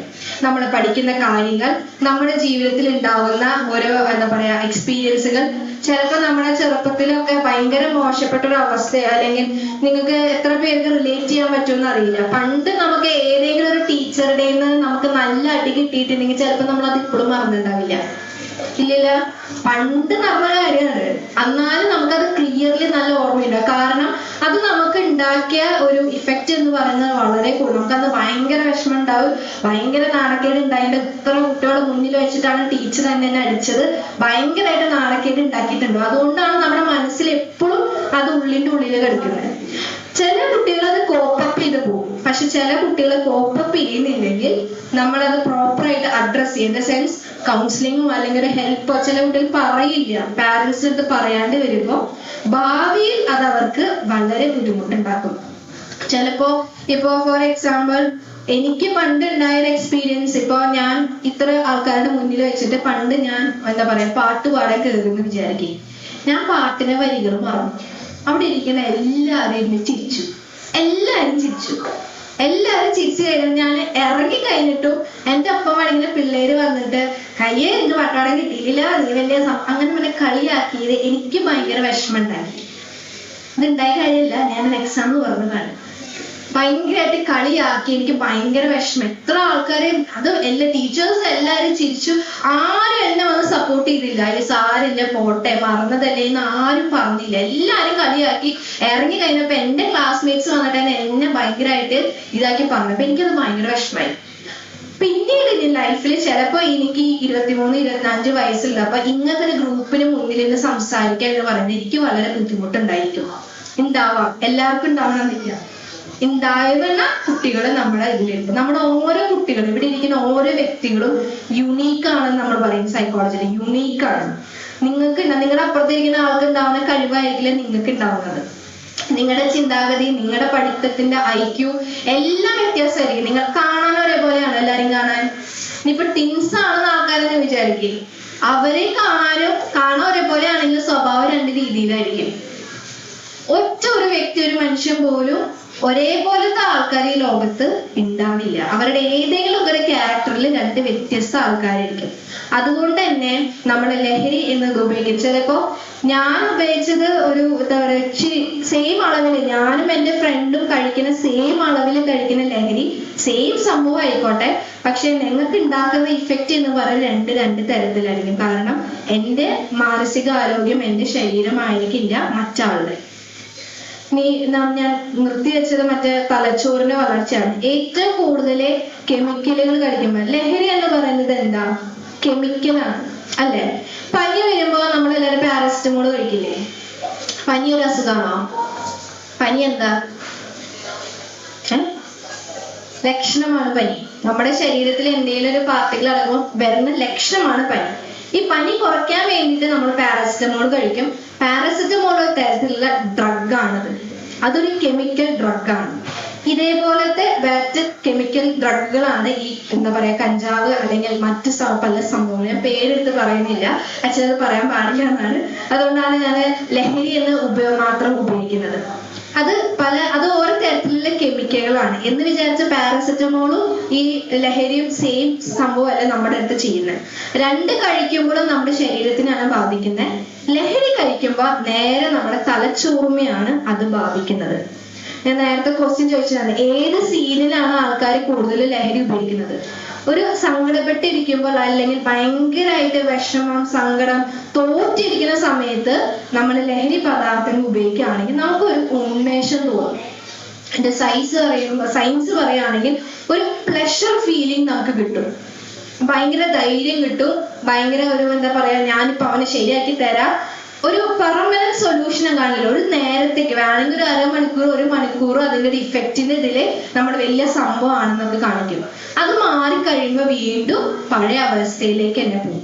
അതുകൊണ്ടാണ് ഒരു തവണ ഉപയോഗിച്ച ആള് വീണ്ടും വീണ്ടും മദ്യപിക്കാനും ലഹരി ഉപയോഗിക്കാനും സിഗരറ്റ് ഉപയോഗിക്കാനും പോകുന്നത്. കാരണം അതിന്റെ ഇഫക്റ്റ്, ഇപ്പൊ മദ്യപിച്ച് കഴിഞ്ഞ ഒരാള് ജീവിതകാലം മുഴുവൻ ആള് ആ ഒരു ഇഫക്റ്റിലാണ് നടക്കുന്നത്. അല്ല, ഒന്ന് ഉറങ്ങി എണീക്കുമ്പോൾ ചിലപ്പോൾ ആള് റെഡി ആയിട്ടുണ്ട്. കാരണം അതിന്റെ ആ ഒരു ഇഫക്റ്റ് അത്ര നേരത്തേക്ക് മാത്രമേ ഉണ്ടാവുള്ളൂ. ഇതേ സംഭവം തന്നെയാണ് ലഹരി കഴിക്കുന്നത്. പക്ഷെ ഒത്തിരി തവണ ഉപയോഗിക്കുമ്പോൾ, ഓരോ തവണ ഉപയോഗിക്കുമ്പോൾ, ഇപ്പൊ ഞാനൊരു ഫോർ എക്സാമ്പിൾ പറയാം, ഒരു ടീസ്പൂൺ ആണ് ഞാൻ കഴിച്ചിരുന്നത്. പിന്നീട് ഒരു 3-4 തവണ ആ ഒരു ടീസ്പൂൺ കഴിച്ചു കഴിയുമ്പോൾ എനിക്ക് ആ സെയിം ഇഫക്റ്റ് ഉണ്ടാവണമെന്നില്ല. അപ്പൊ ഞാൻ എന്ത് ചെയ്യും, 2 ടീസ്പൂൺ ആക്കും, 3 ടീസ്പൂൺ ആക്കും, 4 ടീസ്പൂൺ ആക്കും. അളവുകൾ കൂടി വരും, എണ്ണവും കൂടി വരും. എത്ര തവണ ഞാനത് എടുക്കുന്നു അതിന്റെ അളവുകളും കൂടി കൂടി വരും. അങ്ങനെയാണ് നമ്മൾ അഡിക്ഷൻ എന്ന സ്റ്റേജിലേക്ക് നമ്മൾ എത്തുന്നത്. ഒരു തവണ ഉപയോഗിച്ച കുട്ടി അഡിക്ഷൻ ആവോന്ന് ചോദിച്ചാൽ ആവാം. ഇപ്പൊ കുട്ടി ആയിട്ടില്ല. ചിലപ്പോൾ പറയും ഞാൻ ഒരു തവണയിലും ഉപയോഗിച്ചിട്ടുള്ളൂ. ശരിയാണ്, അവൻ ഒരു തവണ ഉപയോഗിച്ചിട്ടുള്ളൂ, പക്ഷെ കുട്ടി അഡിക്ഷനിലേക്ക് കടന്നിട്ടില്ല. പക്ഷെ അഡിക്ഷൻ ആവാനുള്ള ചാൻസ് വളരെ വളരെ കൂടുതലാണ്. ശാരീരികമായിട്ട് ഇതിന്റെ ഒരു ഇഫക്റ്റ് എന്ന് പറയുമ്പോൾ നമ്മൾ എപ്പോഴും ലഹരി ഉപയോഗിക്കുന്നത് നമ്മുടെ സെൻസ് ഓർഗൻസ്, നിങ്ങൾക്ക് അറിയുന്നതല്ലേ ഏതൊക്കെ നമ്മുടെ സെൻസ് ഓർഗൻസ്? മൂക്ക്, വായ, കണ്ണ്, ചെവി. നമ്മുടെ 5 സെൻസ് ഓർഗൻസ് ആണ് ആദ്യം ഇത് ബാധിക്കുക. കാരണം ചിലപ്പോൾ നമ്മൾ എടുക്കുന്നത് വായ കൂടെ ആയിരിക്കാം, ചിലപ്പോ എന്താ പറയാ മൂക്ക് കൂടെ വലിച്ചെടുക്കുന്ന പൊടികളായിരിക്കാം. ചില ലഹരികള് നമ്മുടെ ഡയറക്റ്റ് ഇൻജക്ട് ചെയ്യണമെന്നുണ്ട്. ചില ഇത് നമ്മുടെ കൈ മുറിച്ചിട്ട് നിങ്ങള് ബാൻഡേജ് വെക്കില്ല, ബാൻഡേജ് തേച്ചിട്ട് വരെ ഈ മുറിച്ച ഭാഗത്ത് ഒട്ടിച്ച് വെക്കുമ്പോ ഡയറക്റ്റ് ബ്ലഡിലേക്ക് കയറുന്നത്. നമ്മുടെ മക്കളുടെ ഭാഗത്ത് അൺയൂഷ്വൽ ആയിട്ട് എന്തെങ്കിലും മുറിവുകളോ അല്ലെങ്കിൽ നിങ്ങൾ ബാൻഡേജ് ഒട്ടിച്ചതൊക്കെ കാണുകയാണെങ്കിൽ നിങ്ങളൊന്ന് ചോദിച്ചു നോക്കുന്നത് നല്ലതാണ്. എന്തിനാണെന്ന് വെച്ചാൽ എല്ലാതും ലഹരിയാണെന്ന് ഞാൻ പറയുന്നില്ല, പക്ഷെ വരാനുള്ള ചാൻസ് കൂടുതലാണ്. ഒരു കേസ് വന്നത് നമ്മുടെ ഈ കാൽഭാഗം അറ്റുണ്ടല്ലോ, ഫൂട്ടിന്റെ ഭാഗം, അവിടെ അവിടെ ഒട്ടിച്ചാരും കാണില്ലല്ലോ. ഒരു ദിവസം നമ്മുടെ കുട്ടി കിടന്ന് ഉറങ്ങുന്ന സമയത്ത് ബെഡ്ഷീറ്റ് പുറച്ചില്ല, അപ്പൊ കാല് മൂടിയിട്ടില്ല. അമ്മ നോക്കുമ്പോ കാലിന്റെ അടിയില് 2 കാലിന്റെ അടിയിലും ബാൻഡേജ് ഒട്ടിച്ച് വെച്ചേക്ക, പാദത്തിന്റെ അവിടെ ബാൻഡേജ് ഒട്ടിച്ച് വെച്ചേക്ക. അപ്പൊ പറഞ്ഞു മുറിഞ്ഞതാ കാലം. അപ്പൊ 2 കാലും എങ്ങനെ മുറിഞ്ഞു? ഗ്ലാസ് കൊണ്ട് മുറിഞ്ഞതാ. 2 കാലുമേയും സെയിം സ്ഥലത്ത് ബാൻഡേജ് ഒട്ടിച്ച് വെച്ചേക്ക. കുറച്ച് നാള് കഴിയുമ്പോഴാണ് മനസ്സിലായത് അവൻ കാല് മുറിച്ചിട്ട്, അവിടെ നമ്മുടെ എല്ല് ഭയങ്കര കട്ടിയുള്ള സ്ഥലമാണ്, സ്കിന്ന് ഭയങ്കര കട്ടിയാ, അവിടെ അത് മുറിച്ചിട്ട് ബാൻഡേജും ഈ സബ്സ്റ്റൻസ് ഇട്ടിട്ട് മീൻസ് ലഹരി തേച്ചിട്ട് അതിങ്ങനെ ഒട്ടിച്ചു വെച്ചേക്കാം. ഡയറക്റ്റ് ബ്ലഡിലേക്കാണ് പോവുക. അതിന്റെ ഇഫക്റ്റ് എന്ന് പറയുന്നത് ഹൈ ഡോസ് ഉള്ള സാധനമാണ് വരിക. നമുക്ക് പിടിച്ചാൽ നിർത്താൻ പറ്റില്ല. അപ്പൊ അത് കയറി കഴിഞ്ഞാൽ കുട്ടി ചിലപ്പോൾ കിടന്ന് ഉറങ്ങായിരിക്കും. അപ്പൊ അവന് ക്ഷീണമായിട്ട് ഉറങ്ങുന്നത്. കാരണം ഈ ഒരു ഇഫക്റ്റിന്റെ ഇതുകൊണ്ടാണ് കുട്ടി കിടന്ന് ഉറങ്ങുന്നത്. ഭയങ്കരമായിട്ട് ക്ഷീണം തോന്നും, കുട്ടിക്ക് നേരെ നിൽക്കാൻ പറ്റില്ല. എസ്പെഷ്യലി ഒരു 13-14 വയസ്സുള്ള കുട്ടികളാണ് എടുക്കണേന്ന് വെച്ചിട്ടുണ്ടെങ്കിൽ നമുക്ക് പിന്നെന്താന്ന് നമുക്ക് പറയാൻ പറ്റില്ല. ഇത്രയും ഹൈ ഡോസിലെ കെമിക്കലുകളാണ് ഈ ബാൻഡേജിൽ തേച്ച് വരുന്നത്. നമ്മുടെ സെൻസ് ഓർഗൻസ് ഞാൻ പറഞ്ഞു, മൂക്ക്, വായ, സ്കിന്ന്, ഇതൊക്കെയാണ് നമ്മുടെ സെൻസ് ഓർഗൻ. പിന്നെ ഉള്ളിലേക്ക് നടക്കുമ്പോൾ തലച്ചോറ് മുതൽ കാൽഭാഗം വരെയുള്ള എല്ലാ ഭാഗങ്ങളെയും ഇത് ബാധിക്കാം. ഒരെണ്ണം പോലും പോവില്ല. വയറായാലും ശരി, മൂക്കായാലും ശരി, ലങ്സ് ആണെങ്കിലും ശരി. നിങ്ങൾ പരസ്യത്തിൽ കാണും, സിഗരറ്റ് വലിച്ച എന്താണ് സ്പോഞ്ച് എന്താണ്? അത് ആ ഡയലോഗ് നിർത്തില്ല. അത് മാത്രമൊന്നല്ല പോകുന്നത്, എല്ലാ സംഭവം അടിച്ചു. ഞാൻ ആക്ച്വലി അത് കൊണ്ടുവന്നിട്ടില്ല. ഞങ്ങളൊരു ഇതിന്റെ ഉള്ളിലൊരു ബ്രോഷർ ഉണ്ട്, അതിന്റെ അകത്ത് കൃത്യമായിട്ട് എഴുതിയിട്ടുണ്ട് ഓരോ ശരീരഭാഗം എങ്ങനെയാണ് അത് ബാധിക്കണേന്നുള്ളത്. കറക്റ്റ് ആയിട്ട് അത് കാണിച്ചിട്ടുണ്ട്. എല്ലാ ഭാഗങ്ങളും ബാധിക്കുന്ന ഒരു സംഭവമാണ് ഈ ലഹരി. ഇത് ശാരീരികമായിട്ട്. മാനസികമായിട്ട് അതാണ് കുറച്ചും കൂടി നമ്മൾ അഡ്രസ് ചെയ്യേണ്ട കുറച്ച് കാര്യങ്ങൾ. മാനസികമായിട്ട് വലിയ വലിയ മാനസിക രോഗങ്ങളാണ് വരുന്നത്. നിങ്ങൾ ഡിപ്രഷൻ കേട്ടിട്ടുണ്ടോ? പിള്ളേര് കേട്ടിട്ടുണ്ടോ ഡിപ്രഷൻ? എന്താ ഡിപ്രഷൻ? അവിടെ ആർക്കെങ്കിലും ഡിപ്രഷൻ ഉണ്ടോ? മാതാപിതാക്കൾക്ക് ആരെങ്കിലും ഡിപ്രഷൻ ഉണ്ടോ? നമ്മൾ തമാശയിലൊക്കെ ഇപ്പൊ സിനിമയിലൊക്കെ കാണാൻ ഡിപ്രഷൻ, പക്ഷെ സൈക്കോളജിയില് സൈക്കാട്രിയില് ഏറ്റവും വലിയ അസുഖം എന്ന് പറയുന്നത് ഏറ്റവും വലിയ അസുഖം എന്ന് പറയുന്നത് ഡിപ്രഷനാണ്. ഈ ഡിപ്രഷൻ തുടങ്ങുന്നത് ചിലപ്പോൾ ഒരു സ്ട്രെസ്സിലായിരിക്കാം, ഭയങ്കര ടെൻഷനിലായിരിക്കാം, പിന്നെ അത് ആൻസൈറ്റിയിലേക്ക് പോകും, പിന്നെ ഡിപ്രഷനിലേക്ക് കടക്കും. ഡിപ്രഷൻ എന്ന് പറയുന്ന വ്യക്തി എപ്പോഴും ഒറ്റയ്ക്ക് ഇരിക്കാനാണ് ആഗ്രഹിക്കുക, ആരോട് സംസാരിക്കില്ല, ഒറ്റയ്ക്ക് ഒരു റൂമിൽ ഇരിക്കുക, ആരെയും കാണില്ല, ഭയങ്കര പേടി കാണിക്കുക, എന്നെ കൊണ്ട് ഒരു കാര്യമില്ല, ഞാൻ ജീവിച്ചിട്ട് കാര്യമില്ല, അവസാനിക്കുന്നത് സ്കിസോഫ്രീനിയയിലായിരിക്കും. വേറൊരു അസുഖമാണ് എന്താ പറയാ സൂയിസൈഡിലായിരിക്കും അവസാനിക്കുക. വേറൊരു അസുഖമാണ് സ്കിസോഫീനിയ. ഹാലുസിനേഷൻ, ഡെലൂഷൻ, ഇതൊക്കെ സൈക്കാട്രിയിൽ ഉപയോഗിക്കുന്ന വേർഡുകളാണ്. സിമ്പിൾ ആയിട്ട് പറയുകയാണെങ്കിൽ ഹാലുസിനേഷൻ എന്ന് പറയുകയാണെങ്കിൽ ഞാനിവിടെ നിൽക്കുകയാണ്, ഞാൻ പറയാണ് എൻ്റെ അപ്പുറത്ത് ഒരാൾ നിൽക്കുന്നുണ്ട്, ഇത് ആരെയും നിൽക്കുന്നുണ്ടോ? ഞാൻ പറയാണ് എൻ്റെ അപ്പുറത്ത് ഒരാൾ നിൽക്കുന്നുണ്ട്, അയാൾ എന്നെ തന്നെ നോക്കിക്കൊണ്ടിരിക്കുകയാണ്, ഇവിടെ ഒരാൾ നിൽക്കുന്നുണ്ട്, ഞാൻ ക്ലിയർ ആയിട്ട് പറയുകയാണ് ഇത്ര ഹൈറ്റിന് ഇത്ര ഡ്രസ്സാണ് ഇട്ടേക്കുന്നത്. വിഷ്വൽ ഹാലുസിനേഷൻ ആണെന്ന് പറയാം. ഓഡിറ്ററി ഹാലുസിനേഷൻ, ഈ റൂമിൽ നിറച്ച് കിളികളാണ്, കിളികൾ നല്ല ഉറക്കെയാണ് കരയുന്നത്, നിങ്ങൾക്ക് ആർക്കെങ്കിലും കിളികളുടെ ശബ്ദം കേൾക്കാണ്ടോ? ഓഡിറ്ററി ഹാലുസിനേഷൻ ആള് പറയും ഇവിടെ നിറച്ച് കിളികൾ നല്ല ഉറക്കെയാണ് കരയുന്നത്. കാരണം ഇത് കാണിക്കും, ഇത് പ്രായമാവണമെന്നൊന്നുമില്ല, ഡ്രഗ് യൂസ് ചെയ്ത് വരണ കുട്ടികളിലും മെല്ലെ മെല്ലെ കാണിക്കുന്ന സൈക്കാട്രിക് അസുഖങ്ങളാണ് ഞാൻ പറഞ്ഞത്. ഒരു 17 വയസ്സുള്ള കുട്ടി അവന്റെ റൂമിൽ നിന്ന് ഇറങ്ങണില്ല, അവന്റെ റൂമിന്റെ ജല്ല ആ ഭാഗത്താണ്, ഇവന് അലമാരി ബെഡിന്റെ അടിയിൽ ചെന്നിരിക്കും. ഇവരുടെ ചോദിക്കുമ്പോ പറയാണ് ജല്ലയുടെ അപ്പുറത്ത് ആരോ നിൽക്കുന്നുണ്ടെന്ന്. ആരോ നിൽക്കുന്നത്, കുട്ടി പറയുന്നത് കാണുമ്പോ നമുക്ക് ശരിക്കും തോന്നും ജല്ലയുടെ അപ്പുറത്ത് ആറുന്നു. അവൻ ആകെ വേർത്ത് കുളിച്ച് കൈയൊക്കെ എന്താ പറയാ സ്വെറ്റായിട്ടാണ് നിൽക്കുന്നത്. അവൻ വിഷ്വലൈസ് ചെയ്യണം, അവിടെ ആരുമില്ല. ആ കൊച്ചു അമ്മ സിറ്റ് ഔട്ടിൽ ഇരിക്കുമ്പോ അമ്മയുടെ അടുത്ത് പറയും അമ്മ അകത്തേക്ക് കയറുക, ഗേറ്റിന്റെ അവിടെ അമ്മേനെ പിടിച്ചു കൊണ്ടുപോകാൻ ആരും നിൽക്കുന്നുണ്ട്. ഭയങ്കര എന്താ പറയാ ഒന്നും ചെയ്യാൻ പറ്റാത്തൊരു കേസായിരുന്നു അത്. പക്ക നമ്മള് മെന്റൽ ഹോസ്പിറ്റലിലേക്ക് റെഫർ ചെയ്യേണ്ട ഒരു കേസായി മാറിയത്. 17 വയസ്സുള്ള കുട്ടിക്ക് അവൻ ലിറ്ററലി അവൻ പറയാണ് അവൻ അവിടെ ആരും നിൽക്കേണ്ട, അമ്മേനെ പിടിച്ചോണ്ടു, അമ്മേനെ ഉപദ്രവിക്കും. നമുക്ക് തോന്നും അവിടെ ആരും, പക്ഷെ അവിടെ ആരുമില്ല. ഡെലൂഷൻ വേറൊരു അസുഖമാണ്. ഇപ്പൊ നിങ്ങൾ രണ്ടുപേരും സംസാരിക്കാണ് വിചാരിക്കേ, ഞാൻ പറയാണ് ഇവര് എന്നെ എങ്ങനെ കൊല്ലാം എന്നുള്ളതാണ് ഇവര് ഡിസൈഡ് ചെയ്തുകൊണ്ടിരിക്കുന്നത്. ഞാൻ ഇവിടെ നിന്ന് ഇറങ്ങുമ്പോ ഇവര് എന്നെ കൊല്ലാൻ വേണ്ടി പ്ലാൻ ഇട്ടുകൊണ്ടിരിക്കുകയാണ്. ഈ ഡെലൂഷൻ ഹാലുസിനേഷൻ ഒക്കെ വന്ന് ഭയങ്കര ബുദ്ധിമുട്ടാണ് ആളെ മാനേജ് ചെയ്യാന്ന് പറയുന്നത്. ഭയങ്കര അത് അവര് പിന്നെ ഇവര് ഇപ്പൊ നിങ്ങൾ എന്നെ കൊല്ലാൻ വേണ്ടി പ്ലാൻ ഇട്ടുകൊണ്ടിരിക്കുകയല്ലേ, ചിലപ്പോ ആ ഒരു ചിന്തയില് ഇവരെ ഞാൻ ഉപദ്രവിക്കാൻ പോകും. കാരണം എന്താ, എന്റെ സെൽഫ് ഡിഫെൻസ്, നമ്മൾ ആരെങ്കിലും അടിക്കാൻ വന്ന് നമ്മൾ തിരിച്ചടിക്കാൻ പോവില്ലേ, നാച്ചുറൽ ആയ കാര്യമാണ്. ഇവര് എന്നെ കൊല്ലാൻ വേണ്ടി പ്ലാൻ ഇട്ടുകൊണ്ടിരിക്കണം, അപ്പൊ ഞാൻ എങ്ങനെയാണ് മിണ്ടാണ്ടിരിക്കുക, അപ്പൊ ഞാനിത് ഉപദ്രവിക്കാൻ പോകും. ചിലപ്പോ അത് എന്നെ തന്നെ ഉപദ്രവിക്കുന്ന സ്റ്റേജിലേക്ക് എത്തും. മാനസികമായിട്ട് ഇത് മാത്രമല്ല പല അസുഖങ്ങൾ വരാം. ADHD എന്ന് പറഞ്ഞ അസുഖം കേട്ടിട്ടുണ്ടോ? ഹൈപ്പർ ആക്റ്റീവ്, ഒരു കാര്യം ചെയ്തുകൊണ്ടിരിക്കുക, ഭയങ്കര ദേഷ്യം വരിക, സാധനങ്ങളൊക്കെ എറിഞ്ഞ് പൊട്ടിക്കുക, അവർക്കൊരു സ്ഥലത്ത് കുട്ടീനെ ഇരുത്താൻ പറ്റില്ല. കണ്ടന്റ് ഡിസോർഡർ, ഇതിന്റെ വേറെ കുറച്ച് ശീലങ്ങളാണ് കട്ടെടുക്കുക, നുണ പറയുക.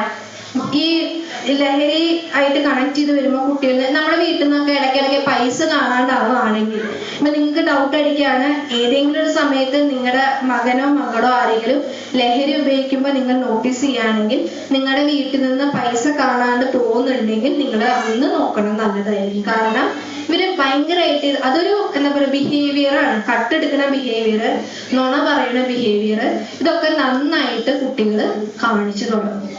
ഇനി സാമൂഹ്യപരമായിട്ട് നേരത്തെ ഞാൻ പറഞ്ഞ ആ ഒരു കഥയിലുള്ള സാമൂഹ്യം നിങ്ങൾക്ക് മനസ്സിലാക്കാം. ഇനി അവർ ഭയങ്കര മോശപ്പെട്ട ഒരു എക്കണോമിക്കലി അത്ര നല്ല ഫാമിലിയിൽ നിന്നൊന്നല്ല അവർ വരുന്നത്. അച്ഛനെ കൂലിപ്പണിയാണ്, അമ്മ വീടില് പത്രം കഴുകാൻ പോകുന്ന ഒരാളാണ്. അത്രയും സാമ്പത്തികമായിട്ട് അത്ര പിന്നാക്കം നിൽക്കുന്ന ഒരു ഫാമിലിയാണ്.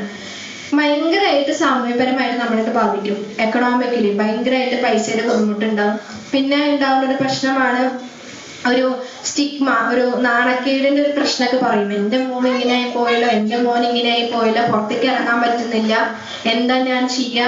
വന്നിട്ടുണ്ട് ഒരു കേസ് കോഴിക്കോടുള്ള സമയത്ത്. ഒരു കുട്ടി, അവന്റെ അച്ഛൻ ഇച്ചിരി ഇഷ്യൂ ആയിരുന്നു, കുട്ടി എന്തോ നമ്മൾ ട്രീറ്റ്മെന്റ് ഒക്കെ എടുത്ത് വന്നതായിരുന്നു, പക്ഷെ അത് കംപ്ലീറ്റ് ചെയ്യാൻ നിന്നില്ല. അപ്പോഴേക്കും കുട്ടി തിരിച്ചു പോയി. വീട്ടിൽ ചെന്നിട്ട് ഇവൻ അവന്റെ നാട്ടിലെ പൂരത്തിന് വേണ്ടിയിട്ട് പോയപ്പോ സമയത്ത് ഒരാള് ചുമ്മാ ആരോ വന്നിട്ട് നീ എങ്ങടാണ് പോണെന്നത് ചൊറിയാൻ വന്നാണ്. ഇവന്റെ കയ്യിലിട്ടാണ് കുത്തി വെച്ചിട്ട് ആള് കുത്തി, ആള് മരിച്ചു. 14 വയസ്സാണ് അവന്റെ പ്രായം. ആള് മരിച്ചു. അവന്റെ അമ്മ അവനെ കൊണ്ടുവന്നത് തന്നെ നമുക്ക് അറിയായിരുന്നു കുട്ടി കംപ്ലീറ്റ്ലി പോയൊരു സ്റ്റേജാണ്. നമുക്ക് ഒന്നും ചെയ്യാൻ പറ്റില്ല. നിങ്ങളെ പാരന്റ്സ് ഒരു തുടക്കത്തില് നിങ്ങൾ കാണുകയാണെങ്കിൽ നമ്മളെ ലൈറ്റിൽ എടുക്കാൻ പാടില്ല. ഒരു തവണയിൽ ഉപയോഗിച്ചുള്ളോ, 2 തവണ സിഗരറ്റെല്ലാം വലിച്ചുള്ളോ, ഒരു സിഗരറ്റിൽ അവർ നിർത്തില്ല. അതാണ് പ്രശ്നം. നമ്മൾ വിചാരിക്കും പാരന്റ്സ് കൗൺസിലിങ്ങിന് വേണ്ടി പാരന്റ്സ് വന്നിട്ടുണ്ടെങ്കിൽ ടീച്ചേഴ്സ് ആയിരിക്കും, സ്കൂളിൽ നിന്നായിരിക്കും മെയിൻലി ഇത് ഐഡന്റിഫൈ ചെയ്ത് പറയുന്നുണ്ടാവുക. അപ്പൊ പാരന്റ്സ് സ്കൂളിലേക്ക് പോകുമ്പോൾ അവർ പറയും ഒരു സിഗരറ്റ് അല്ല, ഇനിയിപ്പോ എന്താ ഒരു പ്രശ്നമില്ല, സിഗരറ്റ് അല്ലേ. പക്ഷെ ഇത് ചിലപ്പോ ചില കുട്ടികൾ അത് കൺട്രോൾ ചെയ്യുകയാണെങ്കിലും ചില കുട്ടികൾക്ക് അത് നിർത്താൻ പറ്റില്ല. അതൊരു ശീലമായി മാറും. അതില്ലാണ്ട് ഒരു അവസ്ഥയിലേക്ക് അവർ കടക്കാനുള്ള ചാൻസ് വളരെ വളരെ കൂടുതലാണ്. ഇതുവരെ പറഞ്ഞാൽ നിങ്ങൾക്ക് ആർക്കെങ്കിലും എന്തെങ്കിലും ചോദിക്കാനോ? ഇതിന് മനസ്സിലായോ?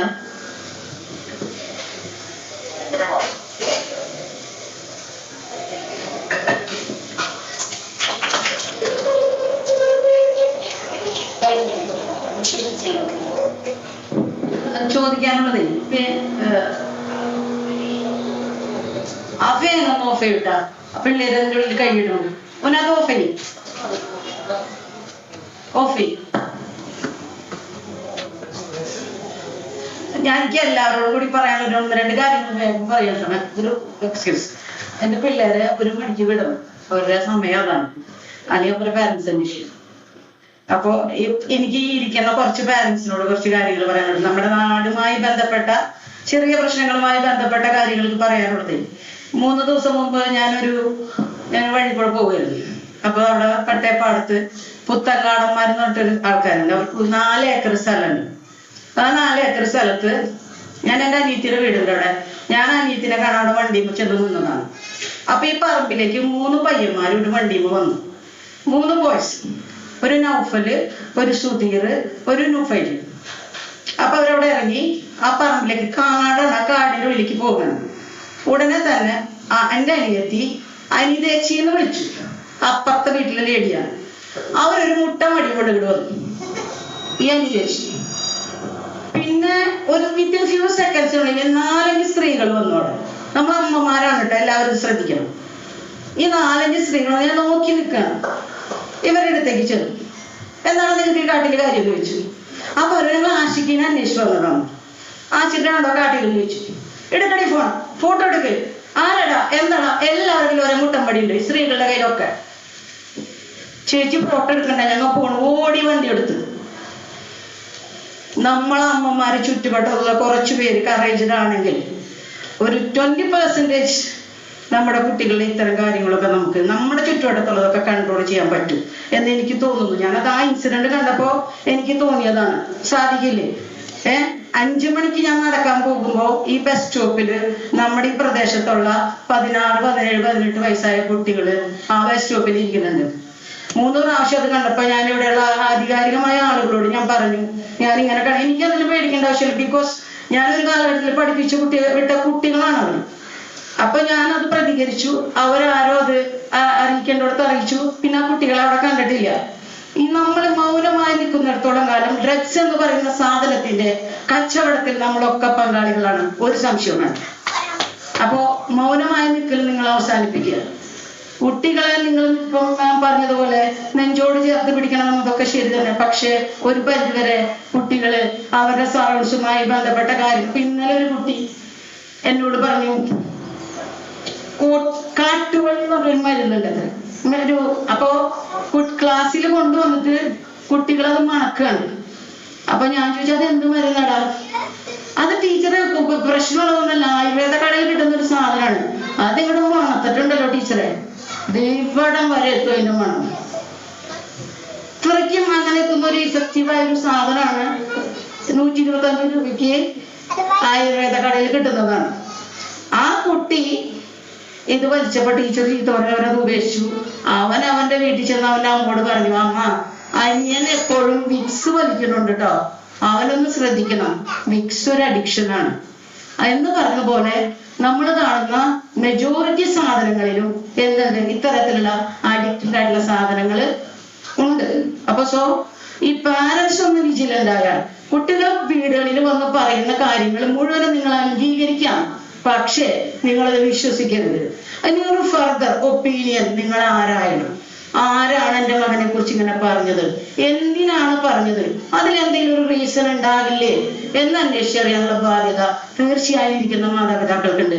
പറയുന്ന ആളുടെ കുറ്റമോ തെറ്റോ അവനെന്ത് പറയാൻ യോഗ്യതയുണ്ടോ എന്നാണ് നമ്മൾ ആദ്യം അന്വേഷിക്കുക. ഓ, അയാളാണോ പറഞ്ഞ, അയാൾ അച്ഛൻ അങ്ങനെയാണ്, അയാൾ അമ്മ ഇങ്ങനെയാണ്, അയാൾ പെങ്ങൾ ഇങ്ങനെയാണ്, അവനെന്ത് പറയുന്നത് യോഗ്യതയുണ്ട് എന്ന് അന്വേഷിക്കുന്നതിനേക്കാൾ കുറച്ചും കൂടെ നല്ലത് സീരിയസ്ലി നിങ്ങളോട് ഞാൻ പറയുന്നു, അതിലെന്തെങ്കിലും വാസ്തവമുണ്ടോ എന്നൊന്ന് അന്വേഷിക്കുന്നതായിരിക്കും.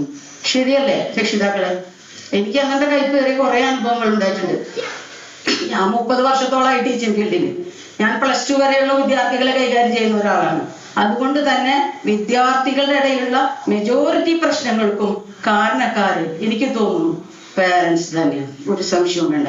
3-4 ദിവസം മുമ്പ് ഒരു കുട്ടിയുടെ അമ്മ വിളിച്ചു പറഞ്ഞു, ടീച്ചറെ ചോറെടുത്ത് വലിച്ചെറിഞ്ഞിട്ടാണ് അവൻ വീട്ടിൽ നിന്ന് വന്നത്, അവൻ അവിടെ എത്തിയോന്ന് അറിയാൻ വേണ്ടി ഞാൻ വിളിച്ചത്. കുട്ടിയെ ഞാൻ വിളിച്ചു, നീ എന്തിനാടാ ഭക്ഷണമൊക്കെ എടുത്ത് വലിച്ചെറിഞ്ഞു? ചെറുതനോട് തന്നെ പറഞ്ഞു, എന്റെ അമ്മ അറിയും അച്ഛനും അറിയും, ഞാനേ. അവനോട് എന്താ നമ്മൾ മറുപടി പറയാ? വല്ലൊന്നും പറയാനുണ്ടോ? പിന്നെ ഈ ഫോണിന്റെ യൂസ് ആയാലും വാനിഷിംഗ് മോഡ് എന്ന് പറഞ്ഞൊരു സാധനം ഫോണിലുണ്ട്. ഒറ്റ ആൾക്കറിയില്ല പാരൻസിന്. നിങ്ങൾക്കറിയോ വാനിഷിംഗ് മോഡ് എന്താണെന്ന്? I don't know. ഇവർ അതിലിട്ടിട്ടാണ് സംസാരിക്കുന്നതും മെസ്സേജ് അയക്കുന്നതും ഒക്കെ. എന്താണ് ഏതാന്ന് പോലെ രക്ഷിതാക്കൾക്ക് അറിയില്ല. അപ്പൊ പറയും പഠിക്കാനാണ്, അതിനാണ്, ഇതിനാണ്. വളരെ മോശമായ വൾഗാരിറ്റി ഉള്ള ലൈഫിലാണ് കുട്ടികൾ പോയിക്കൊണ്ടിരിക്കുന്നത്. ഒരു വർഷം മുമ്പ് ഞാൻ ക്ലാസ്സിലിരിക്കുമ്പോൾ ഒരു കുട്ടി ഓടി വന്നു എൻ്റെ അടുത്തേക്ക്. അവൾ വല്ലാണ്ട് വീപ്പ് ചെയ്യുന്നുണ്ട്, ആകെ വല്ലാത്തൊരവസ്ഥ. അപ്പൊ ഞാൻ ചോദിച്ചു, എന്റെ മോളേന്ന് ചോദിച്ചാൽ പറഞ്ഞു, ടീച്ചർ ഞാൻ വരുന്ന വഴിയില് ഒരാൾ എന്നെ ഓടി വന്ന് എന്നെ ആക്രമിക്കാൻ ശ്രമിച്ചു. അയാളുടെ കയ്യിൽ ഫോൺ ഉണ്ടായിരുന്നു. അയാളുടെ ഫോണിൽ കുറെ വൾഗറായിട്ടുള്ള സാധനങ്ങൾ എന്നെ കാണിച്ചു തന്നു. ഞാൻ ആകെ ടെൻസ്ഡായി. അയാൾ എന്നെ അഗ് ചെയ്യാൻ ശ്രമിച്ചു. ഞാൻ അയാളെ ഉന്തി മറിച്ചിട്ട് ഞാൻ ഓടി രക്ഷപ്പെട്ടു. അപ്പോഴേക്കും കുട്ടി ആകെ സബ് കോൺഷ്യസ് മൈൻഡിലെ സംഭവം എന്താ വെച്ചാൽ കുട്ടി റോട്ടിലൂടെ പോരുമായിരുന്നു. കുട്ടി റോട്ടിലൂടെ പോരുമ്പോ ഒരാള് മഴ പെയ്യുന്നുണ്ട് ചെറുതായിട്ട്. അവളോട് ചോദിച്ചു, ചേട്ടൻ കൊടയൊക്കെ കയറിക്കൊണ്ടി. കുട്ടി വേണമോ വേണ്ടോ എന്ന് പറഞ്ഞില്ല എന്നാണ് കുട്ടി പറയണേ. എനിവേ ഇയാൾ ഓടി ഈ കൊടയിൽ കയറി. എന്നിട്ട് കുറച്ചും കൂടെ നടന്നപ്പോ അയാളുടെ കയ്യിൽ ഫോൺ ഓൺ ചെയ്താൽ ഈ ഫോൺ വീഡിയോസ് എന്നൊക്കെ നിങ്ങൾക്ക് അറിയാം. ആ സാധനം കുട്ടിയെ കാണിച്ചു കൊടുത്തു. എന്നിട്ട് പിന്നെ കുട്ടിയോട്, ചേട്ടൻ കൊടുക്കാൻ അങ്ങനെ ചെയ്തുതരാം, ഇങ്ങനെ ചെയ്തുതരാം എന്നൊക്കെ പറയുമ്പോ കിടാവിന് മനസ്സിലായി എന്തോ അപകടം. കുട്ടി തള്ളി മാറ്റി ഓടി. അപ്പോഴേ ഈ കുട്ടിയെ കടന്നു പിടിച്ച്. ഞാൻ ഇത് പറഞ്ഞത് ഈ സംഭവമൊക്കെ ഉണ്ടാകാനുള്ള കാരണം ഫിസിക്കൽ അപ്പിയറൻസ്. കുട്ടീനെ കണ്ടാൽ ആർക്കും അങ്ങനെ ഒന്ന് ചെയ്യാൻ തോന്നും. ബിക്കോസ് അവളുടെ വസ്ത്രവിധാനം അങ്ങനത്തെയാണ്. ഒരു ടൈറ്റ് ബനിയൻ, ഒരു ടൈറ്റ് ജീൻസ്, കറക്റ്റ് ഒരു ഷോള് പോലെ അവള് വെയർ ചെയ്തിട്ടില്ല. ഭയങ്കര ഫാഷനബിൾ ആയിട്ടുള്ള കുട്ടിയാണ് അവള്. അപ്പോ ഇതൊന്ന് പാരൻസ് ശ്രദ്ധിച്ചാൽ, ഞാൻ എപ്പോഴും ക്ലാസ് എടുക്കുമ്പോൾ കുട്ടികളോട് പറയും, ഒരു ഷാള് വെയർ ചെയ്യൂ, അതിനെന്താ കുഴപ്പം? ടീച്ചേഴ്സ് ക്ലാസ് എടുക്കുമ്പോൾ നമ്മൾ ആരും നോക്കണ്ടെന്ന് കരുതി നമ്മൾ അവിടേക്കൊക്കെ നോക്കി പോകും അറിയാതെ. കുട്ടികൾ എനിക്കത് ശ്രദ്ധിക്കില്ല. പേരൻസ് അതൊക്കെ ഒന്ന് ശ്രദ്ധിക്കൂ. ഫോണുകൾ ആവശ്യമില്ലാതെ കൊടുക്കാതിരിക്കും. കുട്ടികളുടെ മുന്നിൽ വെച്ച് നിങ്ങൾ ഫോണിൽ കമഴ്ന്ന് കണ്ടിട്ട് അവരോട് ഫോൺ ഉപയോഗിക്കരുതെന്ന് പറയുന്നത് എന്ത് ന്യായമാണോ? അവരില്ലാത്തപ്പോൾ നിങ്ങളത് ഉപയോഗിക്കും. അവരുടെ മുന്നിൽ നിങ്ങളും അവർ ഫ്രണ്ട്ലി റിലേഷൻ മാം പറഞ്ഞ പോലെ കീപ്പ് ചെയ്യും. പിന്നെ പറയുന്നതെല്ലാം കണ്ണടച്ച് വിശ്വസിക്കാതിരിക്കുക. നല്ല ഫ്രണ്ടൊക്കെ ആകാൻ നമുക്ക് സാധിക്കും എന്ന് കരുതി ചില കാര്യങ്ങള് ആരെങ്കിലും എന്തെങ്കിലും ഒരു ഹിന്റ് നിങ്ങൾക്ക് തന്നാൽ ആ പറഞ്ഞ ആളുടെ ഭാവിയും ഭൂതമൊന്നും അന്വേഷിക്കാതെ അതിലെന്തെങ്കിലും കാര്യമുണ്ടോ എന്ന് അന്വേഷിക്കാനുള്ള ഒരു നന്മ രക്ഷിതാക്കളുടെ ഒക്കെ ഉള്ളിലുണ്ടാവണം. അങ്ങനെയൊക്കെ നമ്മൾ ചെയ്താൽ എനിക്ക് തോന്നുന്നു ഒരു പരിധി വരെ കുട്ടികളെ അത്തരം കാര്യങ്ങളൊക്കെ ശ്രദ്ധിക്കുക, കൂട്ടുകെട്ട് ശ്രദ്ധിക്കുക, എല്ലാം ശ്രദ്ധിച്ചു കഴിഞ്ഞാൽ നമ്മുടെ മക്കളൊക്കെ നല്ല കുട്ടികളാണ്. എന്ത് അഡിക്ഷനോ എന്ത് പ്രശ്നങ്ങളോ അവരൊക്കെ ശരിയായിക്കോളും. ഒന്ന് ചേർത്ത് പിടിക്കാനുള്ള ശ്രമം നമ്മളെല്ലാവരും നടത്തുക. അതേപോലെ തന്നെ അവര് പറയുന്നത് കണ്ണടച്ച് വിശ്വസിക്കാതെ അതിന്റെ യഥാർത്ഥം എന്താണ് അന്വേഷിച്ചറിയാനുള്ള ഒരു മൈൻഡ് നിങ്ങൾക്ക് ഉണ്ടാവും. പിന്നെ നമ്മുടെ സൊസൈറ്റിയിൽ ചുറ്റുവട്ടത്ത് കാണുന്നതിന് പ്രതികരിക്കാൻ നമുക്ക് സാധിച്ചില്ലെങ്കിൽ വലിയ ആപത്തിലേക്ക് നമ്മൾ പോകുമ്പോൾ ഒരു സംശയവും വേണ്ട. കൂട്ടായൊരു പ്രയത്നമാണ് അതിനാവശ്യം. അപ്പോ മാം ഇങ്ങനെ എന്തെങ്കിലും ഒരു കുട്ടിക്ക് ഒരു അഡിക്ഷൻ ആയിട്ട് നിങ്ങളുടെ അടുത്ത് വന്നാൽ നിങ്ങൾ എന്താ ചെയ്യാ?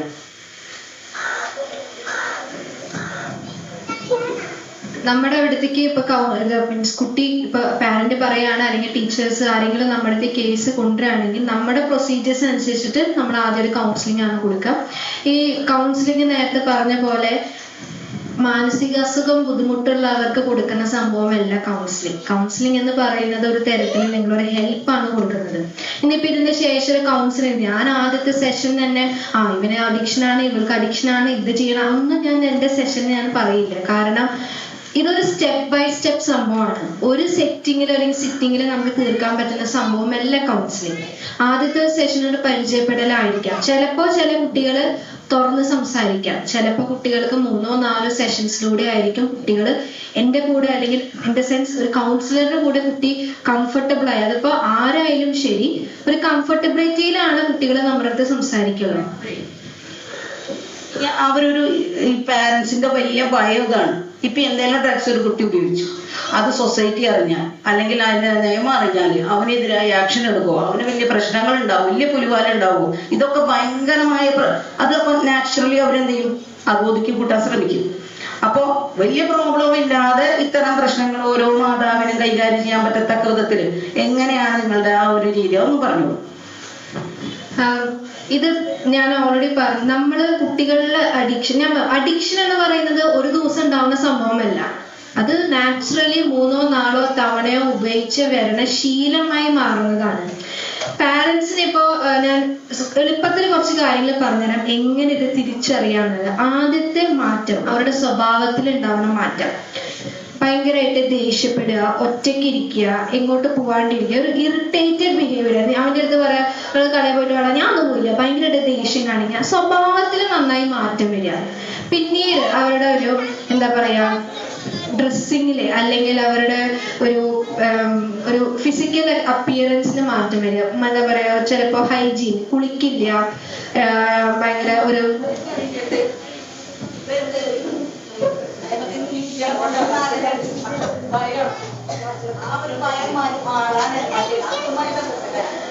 ഓക്കെ.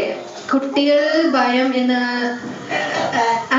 അത് ഞാനിത് പറയാത്തതെന്ന് വെച്ചിട്ടുണ്ടെങ്കിൽ ലൈക്ക് പാരന്റ്സ് മാത്രമാണെങ്കിൽ കുറച്ചൊരു ഫ്രീ ആയിട്ട് പറയായിരുന്നു. അതുകൊണ്ടാണ് കുട്ടികളും കൂടി ഉള്ളതുകൊണ്ടാണ് ഞാൻ അതിലേക്ക് കടക്കാത്തത്.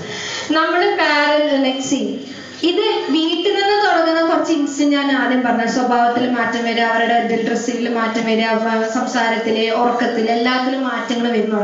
പിന്നീട് ഇപ്പൊ സെൻസ് നിങ്ങൾ മനസ്സിലാക്കണം, എന്റെ കുട്ടി ഇത് ഉപയോഗിക്കുന്നുണ്ട്, ഇത് റിപ്പോർട്ട് ചെയ്യേണ്ട ഒരു കാര്യം നിങ്ങൾ റിപ്പോർട്ട് ചെയ്യണം. ആക്ച്വലി നമ്മുടെ സമൂഹത്തില് കുട്ടികൾക്ക് വേണ്ടി നിയമങ്ങളുണ്ട്, പക്ഷെ അത് അത്ര സ്ട്രിക്റ്റ് ആയിട്ടുള്ള നിയമങ്ങൾ വളരെ വളരെ കുറവാണ്. ഇവരെ പിടിച്ചോണ്ട് പോയി അപ്പൊ തന്നെ ജയിലിലിടാ ഇല്ല, ഇവരെ അപ്പൊ തന്നെ ജയിലിൽ കൊണ്ടുപോയിടുക. പോലീസ് വരും, കേസ് അഡ്രസ് ചെയ്യുന്നുണ്ടാവും, ചിലപ്പോൾ ഇവരുടെ ജഡ്ജിന്റെ മുന്നിൽ ഹാജരാക്കണം. ഇവരുടെ കേസുകൾ, ഇങ്ങനത്തെ കേസുകൾ നേരെ CWCയിലേക്ക് പോവാം. അതാണ് ഞാൻ പറഞ്ഞത്, ചൈൽഡ് വെൽഫെയർ കമ്മിറ്റിയിലേക്കാണ് ആദ്യം ഇവരുടെ കേസ് റെഫർ ചെയ്യാം. അവിടുന്ന് പിന്നെ സ്റ്റെപ്പ് ബൈ സ്റ്റെപ്പാണ്. ഇപ്പൊ ഒരു കൊലപാതകം ചെയ്യാണ് അല്ലെങ്കിൽ അങ്ങനത്തെ സീരിയസ് ക്രൈമുകൾക്കൊക്കെ പോകുമ്പോൾ ചിലപ്പോൾ ഡയറക്റ്റ്ലി അവര് പോലീസിലേക്ക് കേസ് റെഫർ ചെയ്യുന്നുണ്ടാവും. അല്ലാത്ത പക്ഷം കുട്ടികൾ ഇത് ഉപയോഗിക്കുന്നുണ്ട്, സ്ഥിരമായി ഉപയോഗിക്കുന്നുണ്ട്, അല്ലെങ്കിൽ ഇതിനെ പെഡലിംഗ് ഇൻ ദ സെൻസ് ഇതിനൊരു കച്ചവട രീതിയിൽ കുട്ടികളെ ഏർപ്പെടുന്നുണ്ടെങ്കിൽ നിങ്ങൾ അപ്പൊ തന്നെ പോലീസിലാണ് കംപ്ലൈന്റ് കൊടുക്കണമെങ്കിൽ പോലീസ് ഇത് ഡയറക്ട്ലി ചൈൽഡ് വെൽഫെയർ കമ്മിറ്റിയുടെ മുന്നിലേക്കാണ് ഇത് പ്രസന്റ് ചെയ്യുക. ചൈൽഡ് വെൽഫെയർ കമ്മിറ്റിയിലേക്ക് പോകുമ്പോൾ അവര് ഓരോ കൗൺസിലിംഗ്, ഇപ്പൊ നമ്മുടെ പോലത്തെ കൗൺസിലിംഗ് സെന്ററിലേക്ക് റെഫർ ചെയ്യും.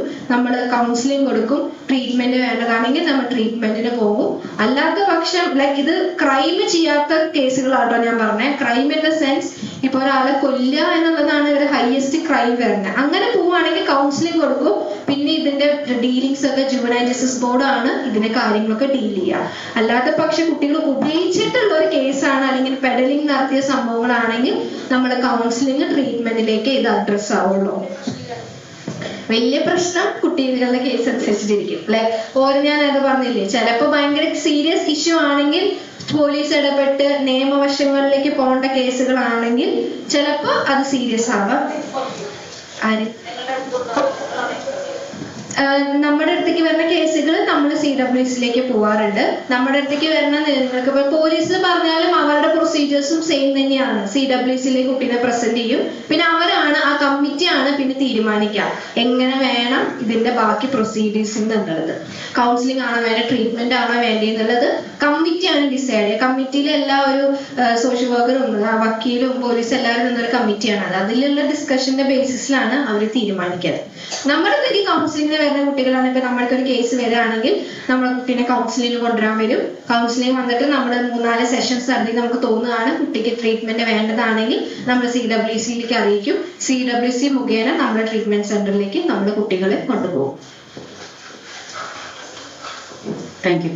എനിവേ കുറച്ചെങ്കിലും നമുക്ക് ഇതിനെ കുറിച്ച് ഒരു കാര്യങ്ങൾ മനസ്സിലായി കാണുമെന്ന് വിചാരിക്കുന്നു. ആരും അങ്ങനെ ഭയപ്പെടേണ്ടതായ പ്രശ്നങ്ങളൊന്നും വരുന്നില്ല ഈ കേസിൽ. പാരന്റ്സ് വല്ലാതെ ഭയപ്പെടരുത്.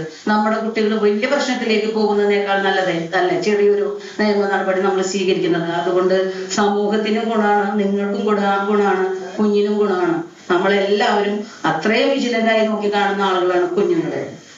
ഇന്നത്തെ കുട്ടിയാണ് നാളത്തെ നല്ലൊരു പൗരനായി മാറുന്നത്. നല്ല പൗരന്മാരെ നമുക്ക് വാർത്തെടുക്കാൻ എന്തെല്ലാം ചെയ്യണം?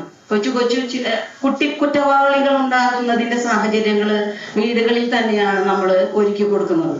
കൊച്ചു വാശികളെ, അവരെ കൊച്ചു ആവശ്യങ്ങളെല്ലാം നിറവേറ്റി കൊടുത്ത് നമ്മൾ രക്ഷിതാക്കൾ എന്ന് പറയുന്നത് ചോദിക്കുന്നതെല്ലാം തരുന്ന ഒരു മെഷീൻ എന്നൊരു കൺസെപ്റ്റിലേക്ക് കുട്ടി വരികയാണ്. അപ്പൊ ആ ഒരു കൺസെപ്റ്റിലേക്ക് കുട്ടിയെ വരുത്താതിരിക്കുക, ശിക്ഷിക്കേണ്ട സ്ഥലത്ത് ശിക്ഷിക്കുക, പറഞ്ഞ് മനസ്സിലാക്കി കൊടുക്കേണ്ടടുത്ത് മനസ്സിലാക്കുക, അവരെ നല്ലൊരു എന്താ പറയാ നല്ലൊരു പൊതു സമൂഹത്തിന് ഉപകാരപ്രദമായ ആളുകളാക്കി മാറ്റാൻ എല്ലാ മാതാപിതാക്കളും സാധിക്കും, എല്ലാ അമ്മമാർക്കും സാധിക്കും പ്രത്യേകിച്ച്. കാരണം ഒരു കുഞ്ഞെന്ന് പറയുന്നത് നമ്മുടെ കയ്യിലിരിക്കുന്ന ഒരു പ്രാണി പോലെയാണ്. അതിനെ ഞെരിച്ചില്ലാതാക്കണോ പറത്തിവിടണോ എന്നൊക്കെ തീരുമാനിക്കാനും അതൊക്കെ ചെയ്യാനുള്ള എല്ലാവിധ അധികാരാവകാശങ്ങളും അമ്മമാർക്കുണ്ട്. അമ്മമാര് കുറച്ചേ ഉള്ളൂ, എൻ്റെ കുട്ടികളാണ് അധികം എന്ന് എനിക്ക് തോന്നുന്നു. എല്ലാ അമ്മമാര് ദയവായി ഇതൊന്നും കോൺഷ്യസ് മൈൻഡിൽ ജീവിക്കും നമ്മളെല്ലാവരും. നിങ്ങൾക്ക് സാധിക്കാത്ത ഒരു കാര്യമാണെങ്കിൽ നിങ്ങൾ അറിയാവുന്ന ആളുകളുമായി നിങ്ങൾ സഹായം തേടുക. ഒന്നിനും ബാഡ് സെൻസിൽ എടുക്കാതിരിക്കുക. We think positively. Positive thinking ഉണ്ടെങ്കിൽ മാത്രമേ നമുക്കതിൽ എന്തെങ്കിലും ഒരു നന്മ കാണാൻ പറ്റുള്ളൂ. ഇനി ഇത് ഉപയോഗിച്ചു ആ കുട്ടികളെ കാണുമ്പോൾ അവർ സമൂഹത്തിലെ മോശം കുട്ടികളായി ചിത്രീകരിക്കുന്നതും അതും ഒരു എന്താ പറയാ നല്ലൊരു സൊസൈറ്റിക്ക് ചേർന്നതല്ല. അവർ നമ്മൾ നെഞ്ചോട് ചേർക്കണം. അവർ കാണുമ്പോൾ അവരോട് സംസാരിക്കണം. നമ്മുടെ മക്കളോട് പറയണം അവരോട് കൂട്ടുകൂടരുത്, അവിടെ പോകരുത്, ഇവിടെ പോകരുത്. അതിനേക്കാളൊക്കെ നല്ലതല്ലേ ആ കുട്ടികളെ ആ തിന്മയിലൊക്കെ തിരുത്തി നമ്മുടെ മക്കളോടൊപ്പം ബുദ്ധി ചേർത്ത് കൊണ്ടുവരുന്നത്. അതിനൊക്കെ നിങ്ങൾക്ക് എല്ലാവർക്കും ശ്രമിക്കാൻ സാധിക്കും. എന്ന് മുതലെങ്കിലും ഒന്ന് ട്രൈ ചെയ്ത് നോക്കിക്കോളൂ. സാധിക്കാത്തതായി ഒന്നും തന്നെയില്ല നമുക്ക്. അപ്പോ എല്ലാ പാരന്റ്സും പിന്നെ എൻ്റെ ഈ കുഞ്ഞുങ്ങളും ഇവരോട് ഞാൻ വേണ്ടതിലധികം പറയുന്ന ഒരാളാണ്. അതുകൊണ്ട് എനിക്ക് ഈ അവസരത്തിൽ ഇവരോടൊന്നും പറയാനില്ല. എൻ്റെ കൂടെ എപ്പോഴുള്ള കുട്ടികളാണ്. അതുകൊണ്ട് തന്നെ അവർക്കറിയാം ഞാൻ ക്ലാസ് എടുക്കുന്നതിനേക്കാൾ അധികം അവർക്ക് ഉപദേശം കൊടുക്കുന്നവരാണ്. അപ്പൊ അവരിപ്പോഴും കൂടെ എൻ്റെ ഉപദേശം കേട്ട് വെറുത്തു പോകും. എനിവേ ഇരിക്കുന്ന പാരന്റ്സിനോട് എൻ്റെ നല്ലവരായ നാട്ടുകാരോട് എനിക്ക് പറയാനുള്ളത് സഹകരിക്കുക എല്ലാത്തിലും. പിന്നെ ഒരു പോസിറ്റീവ് ചിന്താഗതി നമുക്ക് ഉണ്ടാകുക. V think positively. Okay, thank you. Video ഇഷ്ടപ്പെട്ടെങ്കിൽ ലൈക്ക് ചെയ്യാനും ഷെയർ ചെയ്യാനും സബ്സ്ക്രൈബ് ചെയ്യാനും മറക്കരുതേ.